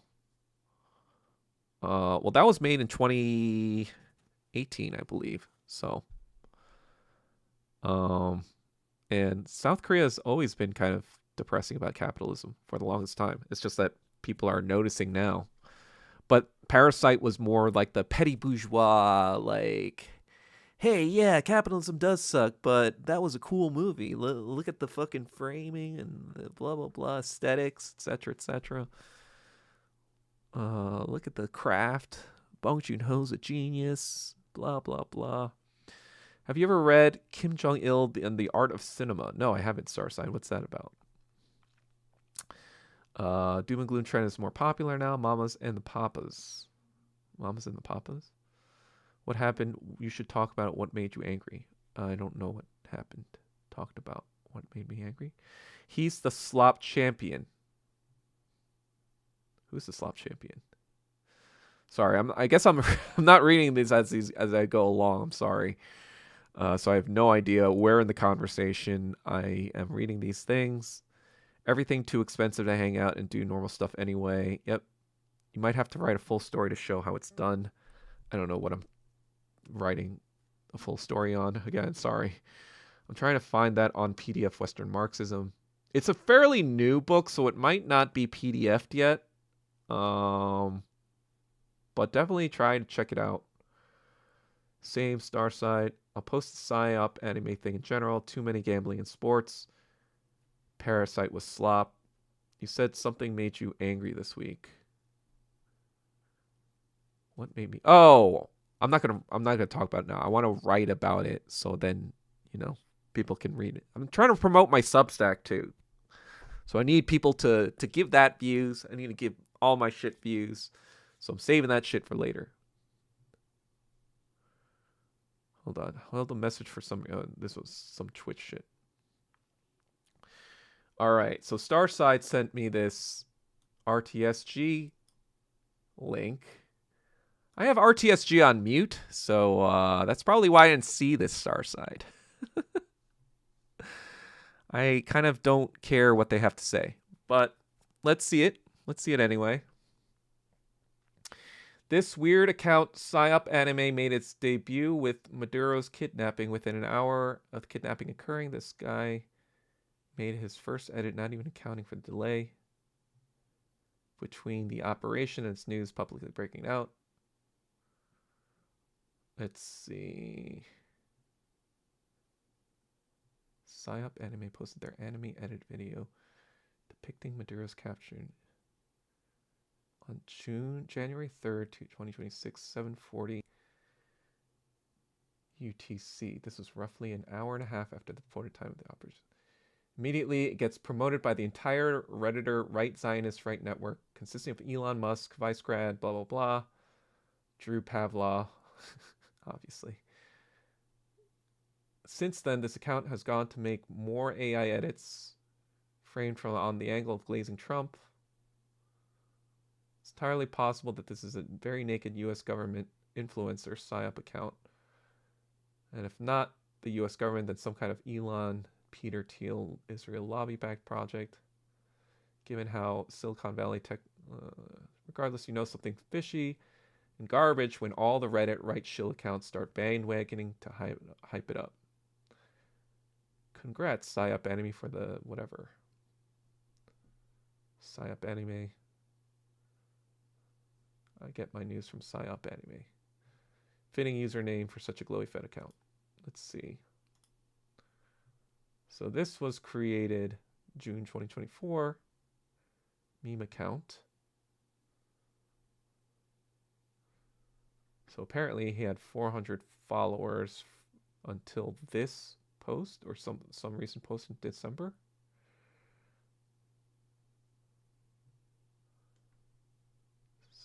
So wait, what's the claim RTSG is making?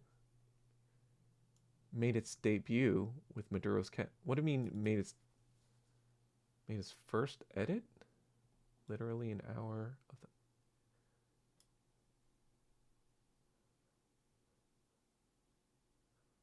What do you mean he made his first... I don't understand why they would say he made his first debut when he has...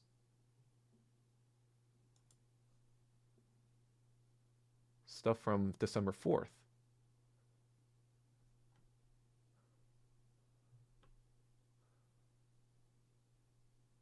Right? What are they saying, Starside? Don't you think this is December 4th right here? So they already have a tweet.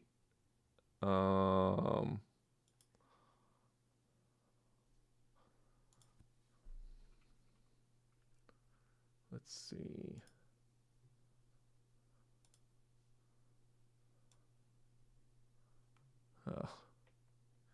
How do I get my fucking search date? I don't want to. Whatever. Anyway, what are they saying? I think it's a weird claim because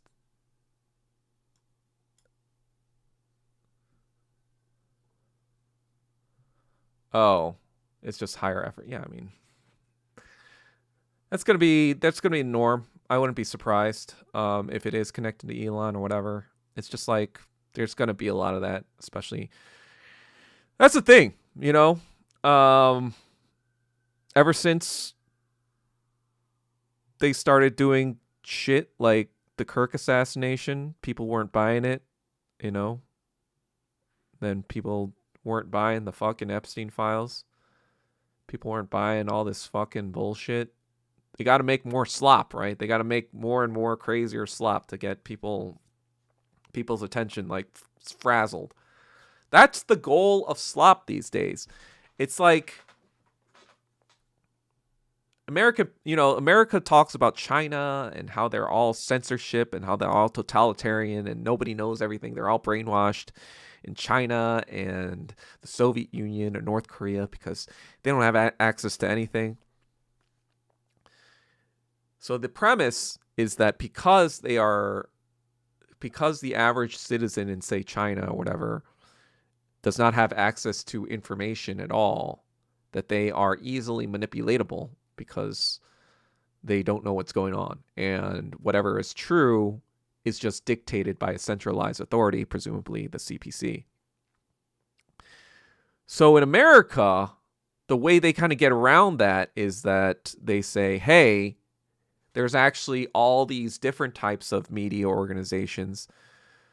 So they can check each other. There's checks and balances, right? So, even though there's Republican media, there's also Democrat media, liberal, all these sorts of, all across the political spectrum.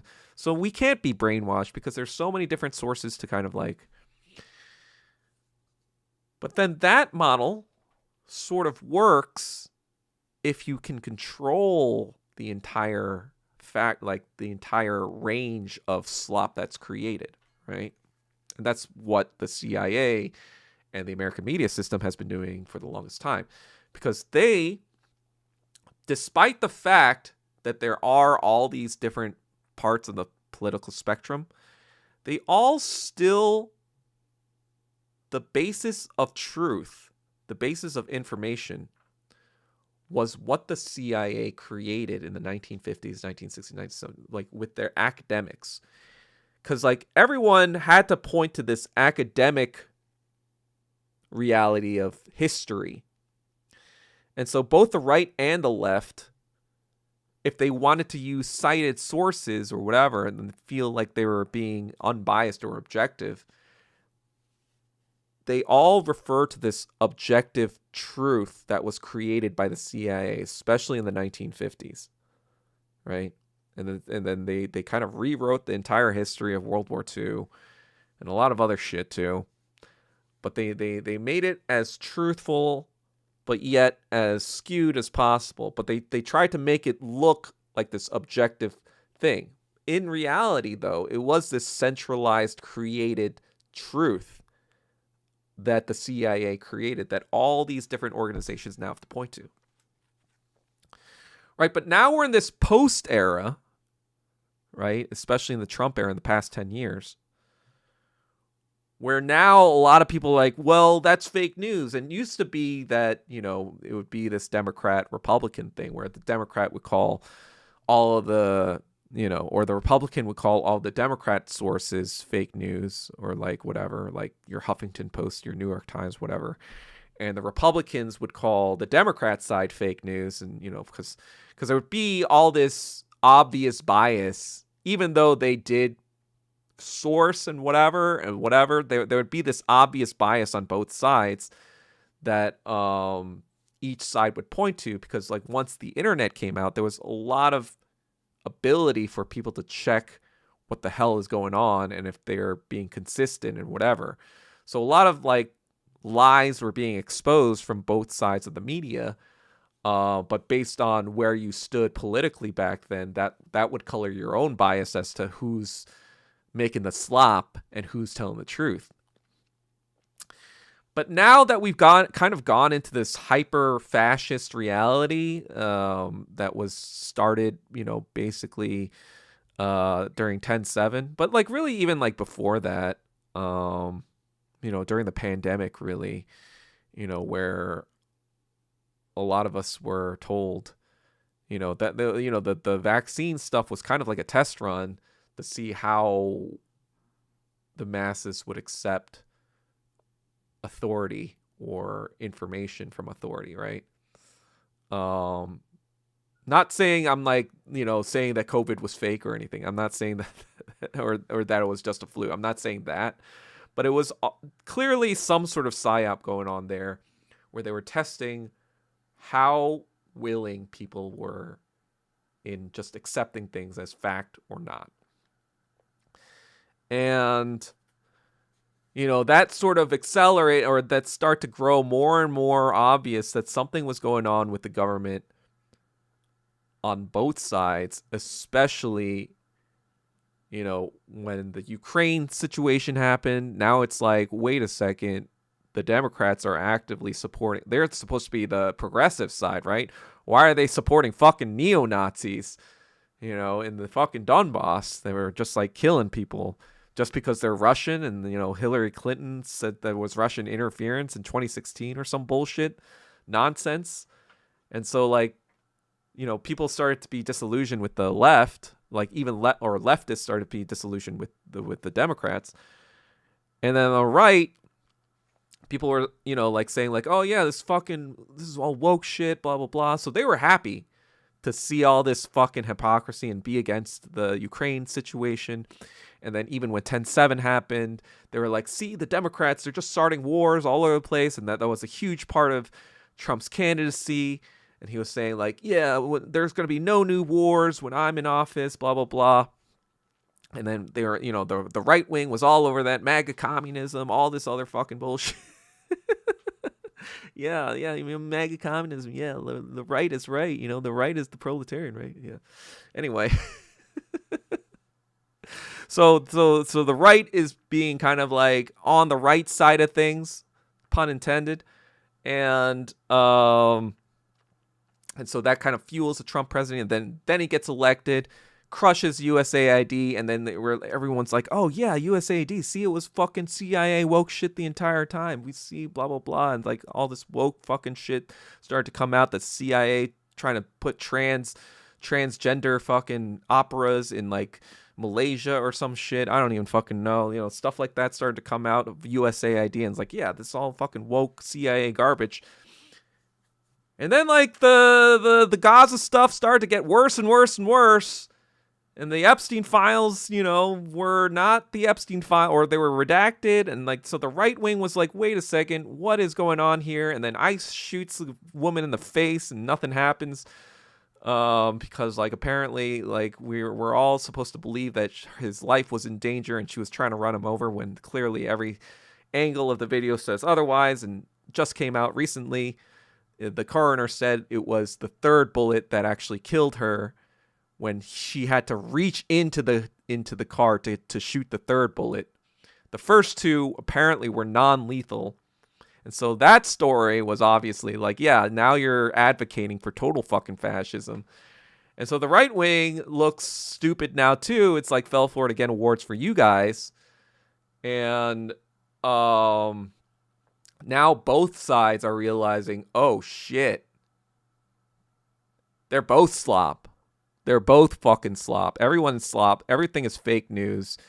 Everything that we've been seeing, like, we think like, oh, the Chinese, you know, they don't know what's going on because they don't have access to this diverse plethora of information. But now we're finding out the way American propaganda works is that they give us so much slop that we're like, oh, okay, I guess like, you know, the ideal was like we have all the access to every slop so we can kind of triangulate the truth by like, you know, figuring out. But now we're realizing, oh no, the slop is all coming from this fucking Zionist, imperialist fucking thing that's just slopping all over us because we accepted the narrative of World War II the entire time that the Nazis were just about killing Jews and weren't about white supremacy and imperialism and, you know, funded by British and American corporate interests the entire time. And so because, you know, most people don't even know how to contextualize all that, they're just like, everything is fucking slop. What the fuck? And so the Republican sort of response to that, or the government response to that now, is just like, here's more slop. Here's more slop. Here's more slop. It doesn't even know what to do anymore. It's just like, slop, slop, slop, slop, slop. Let me buy Nick Fuentes out for $7,000 a post. Let me let me get all these sneako whatever influencers to like put on Hail Hitler on the Miami Beach Club, whatever, nightclubs. You know, let me like get all this fucking slop. Nobody knows what's going on anymore. It's just like slop here, slop there. Everyone slop, slop. Old MacDonald had a farm. Slop by, oh, you know, that's basically what they're fucking doing now. So there's so much slop everywhere. Nobody knows what slop is actually even close to the truth anymore. I don't even know where I was going with that, but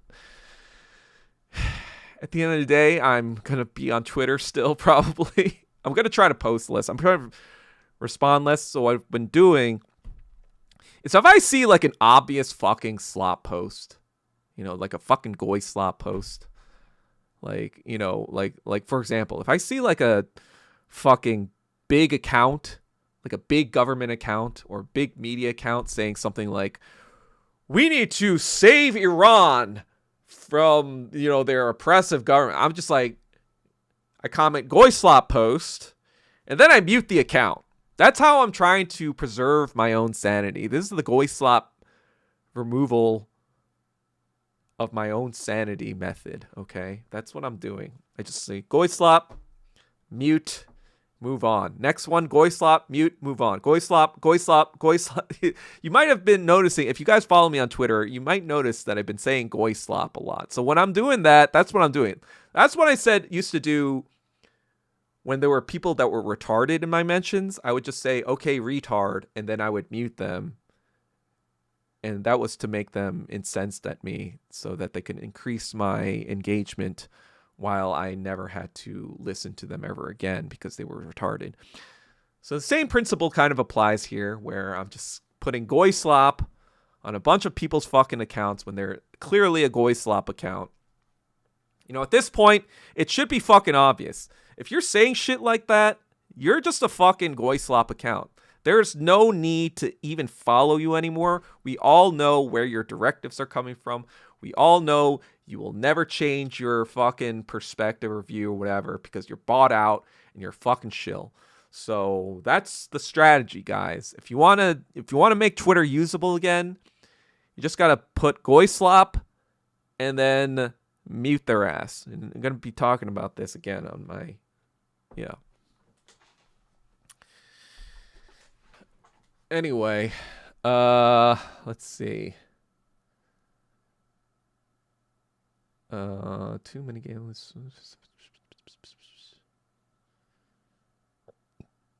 All right, David Tate. I don't think about Mike Kim like you do. All right. Why would I give a hint? That would give it fucking away. I'm not going to give away a hint. All right. Stop being a stupid noob. God. And no, I don't fucking think about Mike Kim. Literally. The only reason why I think about him is because you fucking bring him up. Like the last time. Ugh, God. Or Yosep Wong gives me an update. I literally do not think about that fat fuck until you guys like just put it in my thing. And I'm like, all right, well, now you've unfortunately incepted me with this annoying thought. Anyway. I was calling Elon the slop champion. I only brought up, Sly slops, sloperations, Congress for Cultural Slop, COVID was like a goy check. I mean, there's a lot of things COVID probably was. But yes, one of the things was a goy check, I guess. That cop is mind virus too. Oh yeah, well, I mean, always right, Academy Award winner Doug Kim. And that's how the meme "You've met me at a very Chinese time" came to be. Created an algo to index all the goy slop. David Tay just got scolding. I mean, yeah. I mean, it's just like, bro. It's like, I've already said I don't really find fucking Mike Kim interesting. I've said that a billion fucking times. Like, I just feel like you want to try to like create drama out of nothing, and you're trying to just create slop on my own fucking channel, and so getting me annoyed. That's what's actually getting me angry. This is a sneak peek. That's what's fucking getting me angry right now.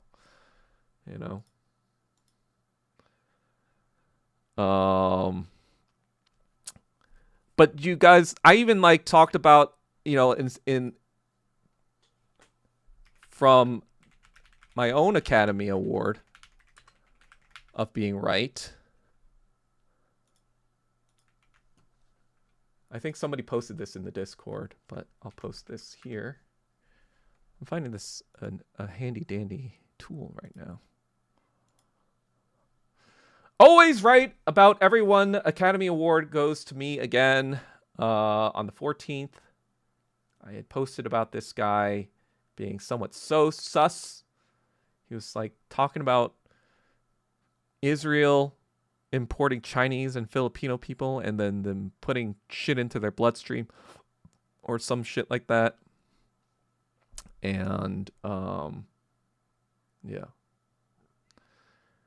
And so I think even before that, somebody wrote this Substack about like how Professor Zhang might be a CIA operative. I haven't read this. And then somebody else dug up the fact that he was actually convicted of being a spy in China and was almost deported 25 years ago. He also says that he may be in Beijing. I mean, not in Beijing, but Hong Kong. And so if somebody can verify that, yeah, that makes him very not likely to be not CIA. There was a lot of double negatives in there. But, I'm like, when have I ever been fucking wrong? When I call someone out on Twitter for being sus, or being an op, for being a Nazi, for being a closet Nazi, everyone's angry at me when I say it because it's one of their faves or something or whatever and blah, blah, blah. No one comes up to me afterwards and says, "Oh, sorry, Doug. You were right the entire time." I'm like, yeah. When am I fucking wrong? When am I fucking wrong about any of this shit?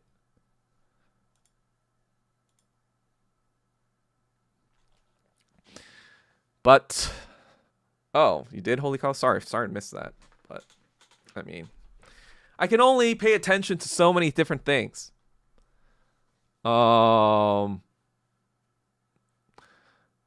Let's see. Did you know Arden Cho, the main voice actress in K-pop Demon Hunters, is a professional poker player? All right, Carrie Lucy. I don't know.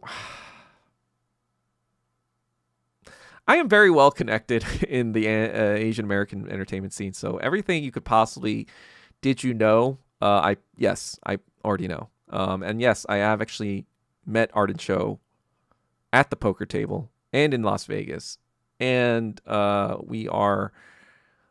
Well, I made a comment. I made a neutral comment about her show once on Netflix, and she unfollowed me. But we were for a time mutuals on Twitter. No, someone here did not date her. I think she used to date the YouTuber Niga Higa, I think. But yes, I have met Arden Cho. And I knew about her actually from other people from Chicago, actually, that I knew in New York. So, yeah. But kudos to her. I mean, I'm sure it's not the big splash she wanted to make the entire time. But, it's a worldwide phenomena or whatever, K-pop Demon Hunter. So I'm sure she's ecstatic about that. But I do not talk to her on a regular basis. Nor did I even before I made that comment. Whatever. It was about fucking what's that partner track? It was it was the show where she was the lead on Netflix, and I said something to the effect of it's cool. It's not for me. I'm not into rom-com, shows, but to each their own. And apparently that was offensive enough for me to earn an unfollow. So I guess I'm just too blunt. I guess I'm just too honest about things. But I mean, it's not like I was wrong. Anyway, also checking in late, Sar. Thank you, D Wallace 777. Ryan Higa. Yep, that is his name. I think she is married now, though. So congratulations to that. If you're listening, probably not. I do think she also still plays poker. I think because of her connections, she's able to get into some juicy private games in Hollywood, I'm sure. So I'm sure she's profitable in those because there's probably a lot of people who don't know what they're doing, and she can take advantage of that. I do not have that kind of access, unfortunately, but yeah, that's just the way the cookie crumbles, Yeah, man, I felt like he's op too. Yeah, I mean, we're all ops, I guess. I'm an op, right? I could be an op. I could be this very complicated op, right? I have all the background characteristics of possibly being an op, right? Apparently someone made up the fact that I was a son of Japanese collaborators, a long line of Japanese collaborators. I have these haters just making up all this lore about me. I was like, man, somebody should make a movie about all the lore. That'd be a pretty interesting movie. All the lore about Doug Kim, about this Doug Kim op guy. Also, I was friends with Mark Zuckerberg, and so who knows? Maybe I'm a sleeper op this entire time. Gonna be in your Facebooks, and with my 15 followers on Twitch right now or YouTube streaming. I don't even think there's 15 people here right now. I think it's how many people? There's 6 people right now. I think. Doug the wall kisser. I'm not even important enough to be asked to kiss the wall to be. Why are all your haters Asian? I mean, it's just cuz if you think about it, being Asian in America, you're told to hate being Asian, right? You're told to hate yourself. You're told to hate kind of the entire constitution of your entire race and nationality and everything that stands for, because like that's representing communism, right? That's representing collectivism, that's representing Confucianism, that's like against identity in general. They're all a bunch of soulless, bugless, slaves just slaving away. And that's what it means to be Asian in Asia. So when you come to America, you're all supposed to be individualized. You're supposed to be like, yeah, I'm going to be westernized. I'm going to hate all that shit. I'm my own person, blah, blah, blah. And so in doing so, you're all trying to be like, climb up the white Western ladder of getting attention and getting individuality, of like seeing like, oh yeah, I'm the special Asian dude. Out of all, I'm not like all those other Asians. I'm like this special Asian that's the most westernized out of all these other Asians. And I can say this because like I had that mentality too when I came to Hollywood. I was like, yeah, the reason why Asians didn't make it in Hollywood is like, look at them. They all fucking suck at acting. Like, let's be real. I got what it takes. I got what it takes, bruh. That's what I thought. I was a little bit arrogant motherfucker back then, 20 years ago. I still feel like, there's an element of truth to that. But in essence, it was kind of like I was saying, I can act more westernized than all these other Asians. I know how to act more westernized. I've studied this. And so when you translate that, it's like, I know how to be more white. I know how to be more what, That's kind of like the mentality I had when I started coming into, and I'm just going to be like, I'm going to change things for us by showing how white an Asian person can act. That's how I get people to pay attention to us, and I can get everyone to be like, oh, Asian people are just as Western, or can be just, they have emotions too. They're not just these soulless, bugless people. They have individuality. And so like, that was what I was fucking, mentality wise. And so I feel like I've reached somewhat of a zenith in doing that with my own efforts, with Just Doug and all this other stuff. But when I noticed when I made Just Doug, I thought it would be met with like welcoming from the Asian American community, right? I thought that people would be like, oh shit, this is cool. This is what we've been looking for this entire time. Representation, all this blah, blah, blah. But what I was met with was actually jealousy. I was like, why is this guy thinks he could just buy his way into Hollywood, just make something, blah, blah. I'm like, you fucking morons. I'm trying to create something so I can give jobs to everyone fucking else in this industry so you could fucking have a career, you dumb fucks. But everyone was like, oh, yeah, he didn't come through the right way. I had to be in the fucking trenches and do like suck a lot of white cock to even, sniff any sort of, and I'm just kind of like, I'm sorry I, made a lot of money so I didn't have to do that, but I'm trying to, so that's the kind of mentality. It's fucking crabs in a bucket mentality, right? So even when I'm getting into politics myself, right, into kind of like this Marxism, Leninism bullshit, right? Not bullshit, but, Marxism, Leninism, like arena or politics, right? I was apolitical basically until like 2018, 2019. Like I didn't pay attention to politics at all. And even 2019, 2020, it wasn't like I was that heavily invested into it until I started reading like Lenin and Malcolm X. And I was like, oh shit. But then the rate at which I was synthesizing information was like faster than anyone could even like fucking fathom, I guess.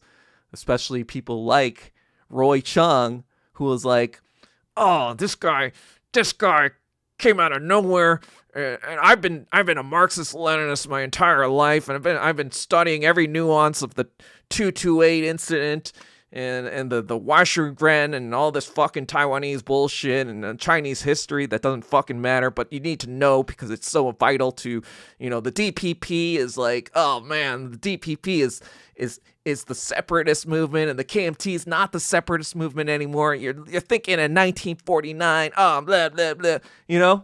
That was like probably what was going in his mind. Like, where's this guy? He just picks up fucking Marxism like last year and is already like so much more relatable than I ever was to the entire fucking diaspora because I'm a lame piece of shit, you know? And so it's all this kind of like fucking envy and jealousy. And that's the kind of like sad part of it. Like, I never was about kind of like getting notoriety for notoriety's sake. I was always fixed on like, how do I stop Asian people from getting massacred on the street? That was my fucking initial like motivation. But it's clear that his motivation was like, how do I make myself popular so I can have a fucking rap career in China, even though I'm a terrible fucking rapper? Like, maybe work on that part first, bruh. Maybe work on actually being a good artist. That might help your goal actually happen. Because I think it's like, oh, if people see that I was right all along about Taiwan and blah, blah, blah, they're going to love me and think I'm the coolest guy and love my rap. And like,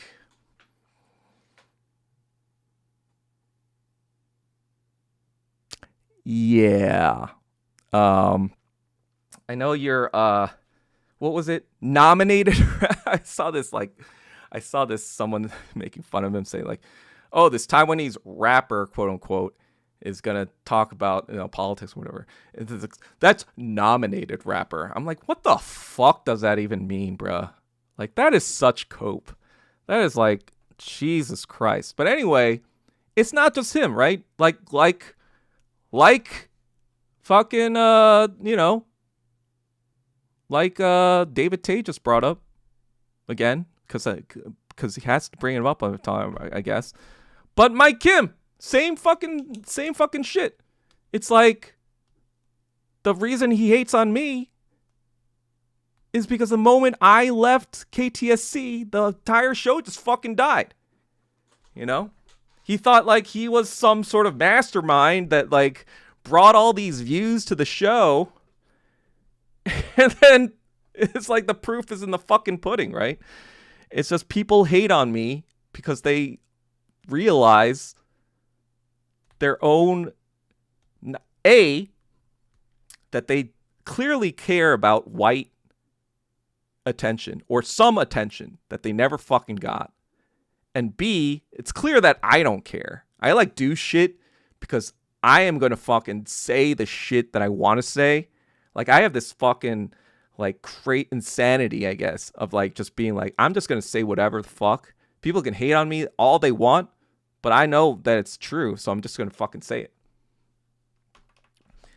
And, you know, the vast majority of people, their entire lives, they were trying to backdoor their way into like acceptance.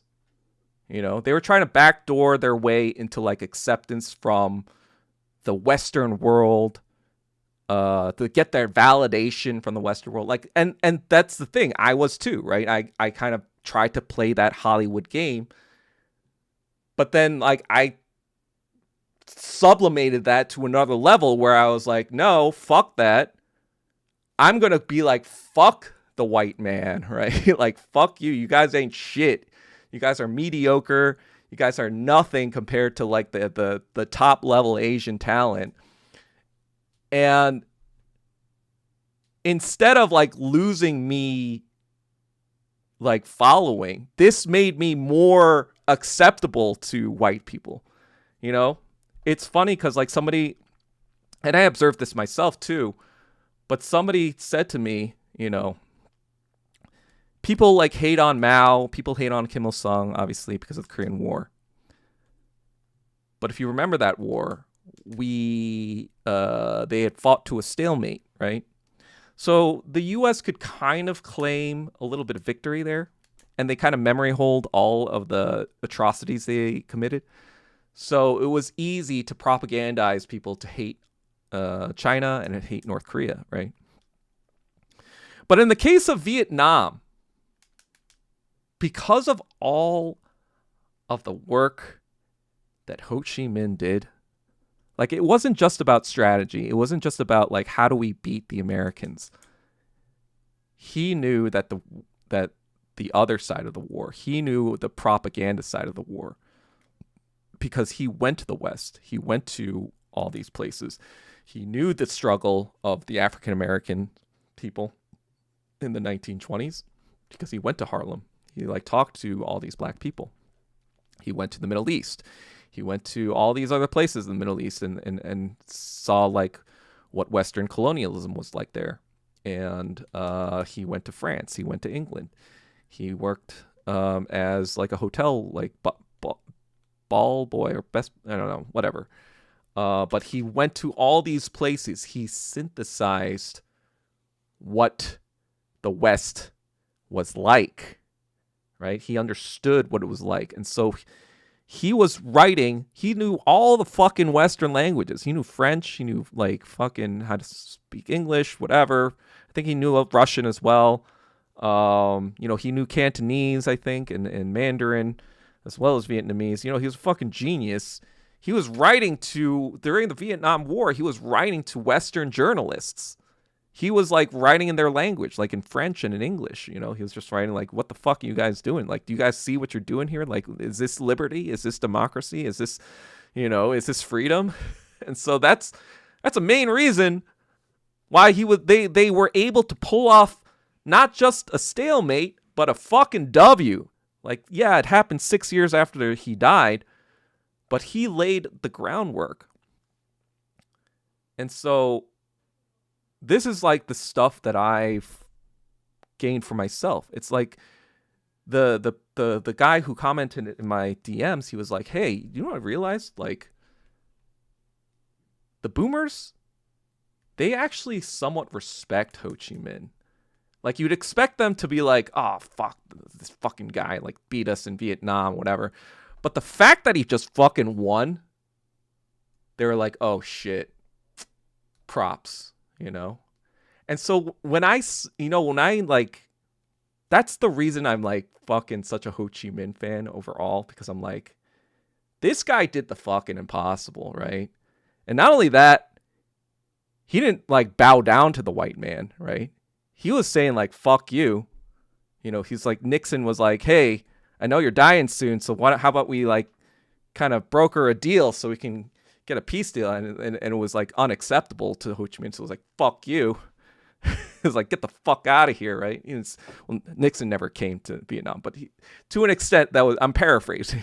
I'm paraphrasing Ho Chi Minh, but it's like, get the fuck out of here, right? With that bullshit. It's either total fucking freedom or nothing, right? And that's a sort of fucking, not that I have that like completely, but that's the kind of like mentality I try to bring to the table. And so I think the reason why all these Asian dudes, especially Asian diasporas dudes, hate on me is because they too, like me, pursue that other route of trying to westernize and try to be all this like respectable by being the best version of the Western Asian that they could be. And they see that I've not only done that better than them, right? Like when I was in that, but now that I'm throwing it all out the fucking window and being like, I don't fucking care about being respectable to the white man anymore. I'm just being like, fuck you to their face. And that's actually somewhat getting me more respect than they ever did doing their thing. And they're trying to kind of like copy what I'm doing a little bit, but it's all like fake and manufactured and it doesn't feel real. So they're like, wait, why are people giving this guy attention? Like, he's not doing anything special. He's just as white as whatever, you know, like he's actually more westernized than I am. He's just fucking LARP or blah, blah, blah. All these fucking excuses about like why I'm more influential. And the funny thing about it is like, I don't even think I'm that influential. And it's like, you guys are jealous about like what, the fucking 10 to 15 people that come on my streams every fucking week. That's the most ridiculous part about my haters. I'm like, can't you find someone else to hate on? Like I'm not that important. At least not right now. I'm just kind of like, get over it. Like there's this dude, that's been on my case for 6 years just because I call him an ugly fuckface, and he still can't get over it. And I'm just kind of like, bro, you gay or something? Like, move on. Don't you have this family and this kid that you're so attached to, and you're so like you give more attention to my fucking account to them, clearly. And I'm just kind of like, bro, it's just like, so D Wallace, that's what I don't know. Maybe I'm wrong. What do you guys think? Do you think I'm wrong? Hideki Tojo reincarnate. Sometimes it be your own people. Yeah, I mean, that's the crux of oppression and imperialism to begin with, right? Like, oppression and imperialism requires traitors to your race, right? You need someone to betray the rest of them to keep them in line. That's how the British Raj was organized. That's how slavery first started. The warring tribes, the prisoners from the warring tribes, they took they bought the prisoners. Even the Japanese colonial period, there was a lot of Korean traders, right? Apparently, I was descended from one. Apparently, that's what these guys are making up about me. But yes, that is why I am the Yellow Knight. Exactly. I mean, look, I'd love it. Like I've said before on stream, I'd love it if somebody took over. I'd want to be just making movies and whatever and enjoying life. If somebody else wanted to be the Yellow Knight and take up the fucking mantle and do what I did, and I thought they were doing it in a way that I would be doing it in, or even better, I'd be like, you know what? It's time for me to, take a step back, maybe just support the dude, but, this is not really like an envious position to be in. And so it's just kind of like, I don't know. I don't know what else the reason why they would hate on me for this long.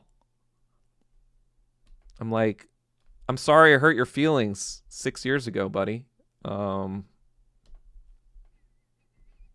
don't know. I seriously, like I said before, I seriously don't think about these people. Like, that's the thing. They all kind of think that I think about them, or they want me to think about them as if I'm there. Like how you might have a best friend or think that you have a best friend, but they don't consider you their best friend. It's like that. They think, like, a lot of them think that I'm their mortal enemy,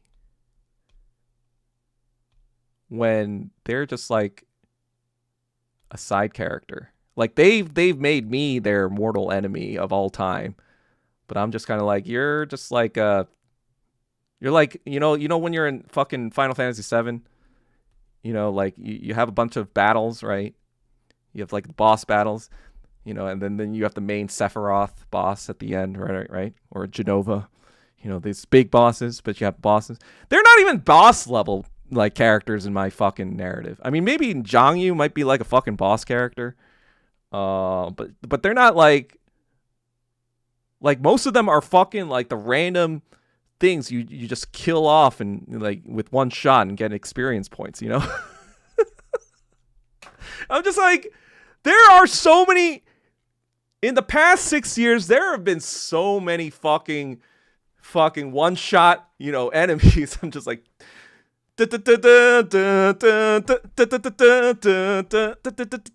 don't have time to think about all the fucking experience points I've gained this entire time. I've killed so many fucking random dudes, and most of them weren't just dudes. They were just like all these fucking WMF retards as well, obviously. And it's like, man, like, oh, that's what her name was. Like, for the longest time, I was like, what was Rosalind's last name? Rosalind Talusan, right? She was on the list, and like, I think Eileen Huang, fucking Jen Fang. You know, these are like old school like enemies. You know, like it's just like a whole cast of characters that some just kind of like get in line. You know, get in fucking line. But at the same time, you know, Malcolm X had a lot of haters. He had a lot of black haters, actually. He had more black haters than I think. Well, I mean, obviously a lot of white people hate him. I'm not going to say that wasn't a thing. But specifically, I think, in terms of people who knew him personally, I think he had more black haters than white haters for the people he knew personally. A lot of them were black liberals. He called a lot of them Uncle Toms, right? So it wasn't like he didn't earn their enmity, but yeah, he was calling a lot. And then who as well? Who, all the revolutionaries, they had enemies, right? Anyone who wants to make a change, you're going to make enemies, right? Especially with your own kind, right? Because you're essentially saying you're all doing it wrong, right? I mean, that's what Jesus said to the Pharisees, right? He was a Jewish man coming to the Jewish community, and he was saying to the Pharisees, "You are all doing it wrong. You guys are actually more closer to Satan than you are to the Father, or my Father, rather." That's what he was saying, and that's why they were so mad at him. But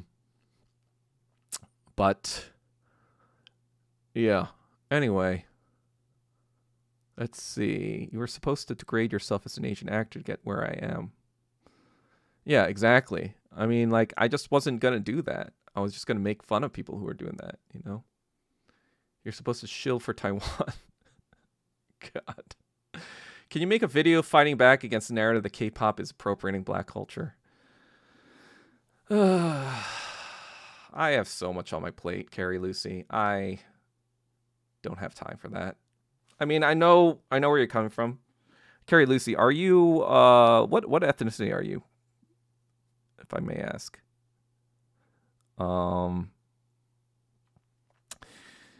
Thing about K-pop is that it's a very complicated topic. But like even that idea itself, right? It's propagated a lot by black people, right? They're like, essentially, the argument is that they should get a piece of that since they were the originators of that, as if like being black makes you somehow part ownership of the canon of black music, right? Like just being black alone, you should get some sort of reparations for anything that's created by a black person. That's kind of like the subtle argument that they're making, like reparations for black music. It's kind of ridiculous, obviously, even in the best interpretation of that argument. But if they were truly serious about what they were even saying, they would just stop listening to K-pop. They would just continue listening to their black hip-hop music and be like, this shit ain't ours. I'm not supporting it. But what do? They just continue buying BTS, and then they are like, wait, why is the money we're giving to them not coming back to us? Well, you could do a simple thing like not buy their music anymore, and you would just retain the money that you think is being extorted from you unfairly.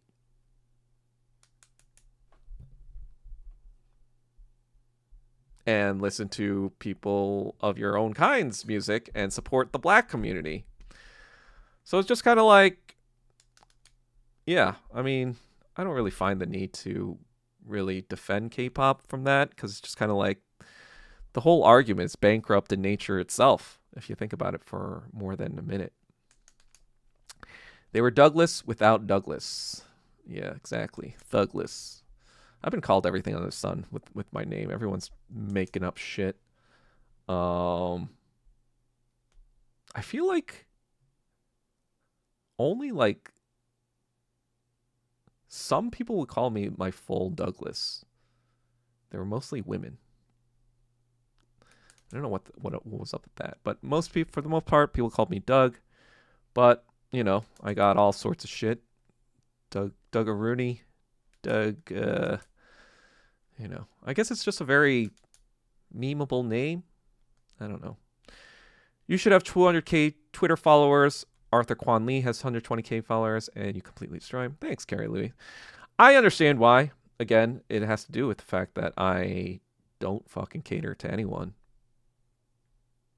And so, because of that jealousy factor that I'm talking about, they don't want to promote me either. So my own kind doesn't want to promote me, and obviously I'm, you know, offensive to a lot of white people. I'm not going to say that they all respect me for doing what I do. Like, not that's not the case at all.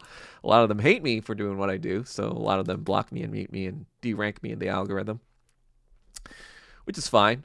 My whole thing is like, I actually don't care that I don't have followers, because like, I feel like if you had followers, a lot of followers before, let's say 2020, like that would mean that I was catering the entire time to white interests or Western interests, right? The fact that I don't have that much, and the inflection point, I think, you know, the Gaza stuff happened just 2 years ago. You know, I'm fine not being that big right now, because like, I think that,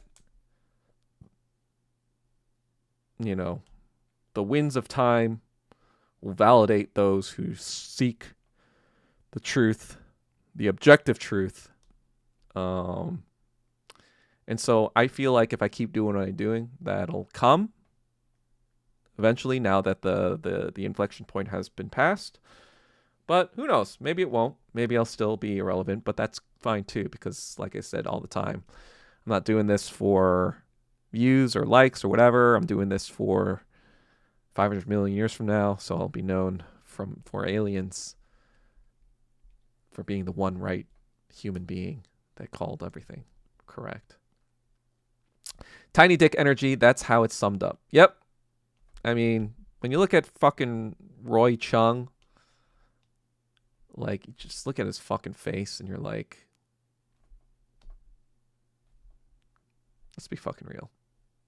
Do you see a gangster rapper there? Oh man, sorry. I'm not gonna clown on him anymore. I know. Can't blame me for bringing him up. You kept talking about slop. Lol. How does me bringing up slop relate to Mike Kim? I don't know. See, even this is slop right now. We're just making slop. We're all making slop in this world. We're all making slop that doesn't make sense. Shit. All right. I am going to bounce unless anyone has anything else to say or ask or whatever. I feel like everyone's gone.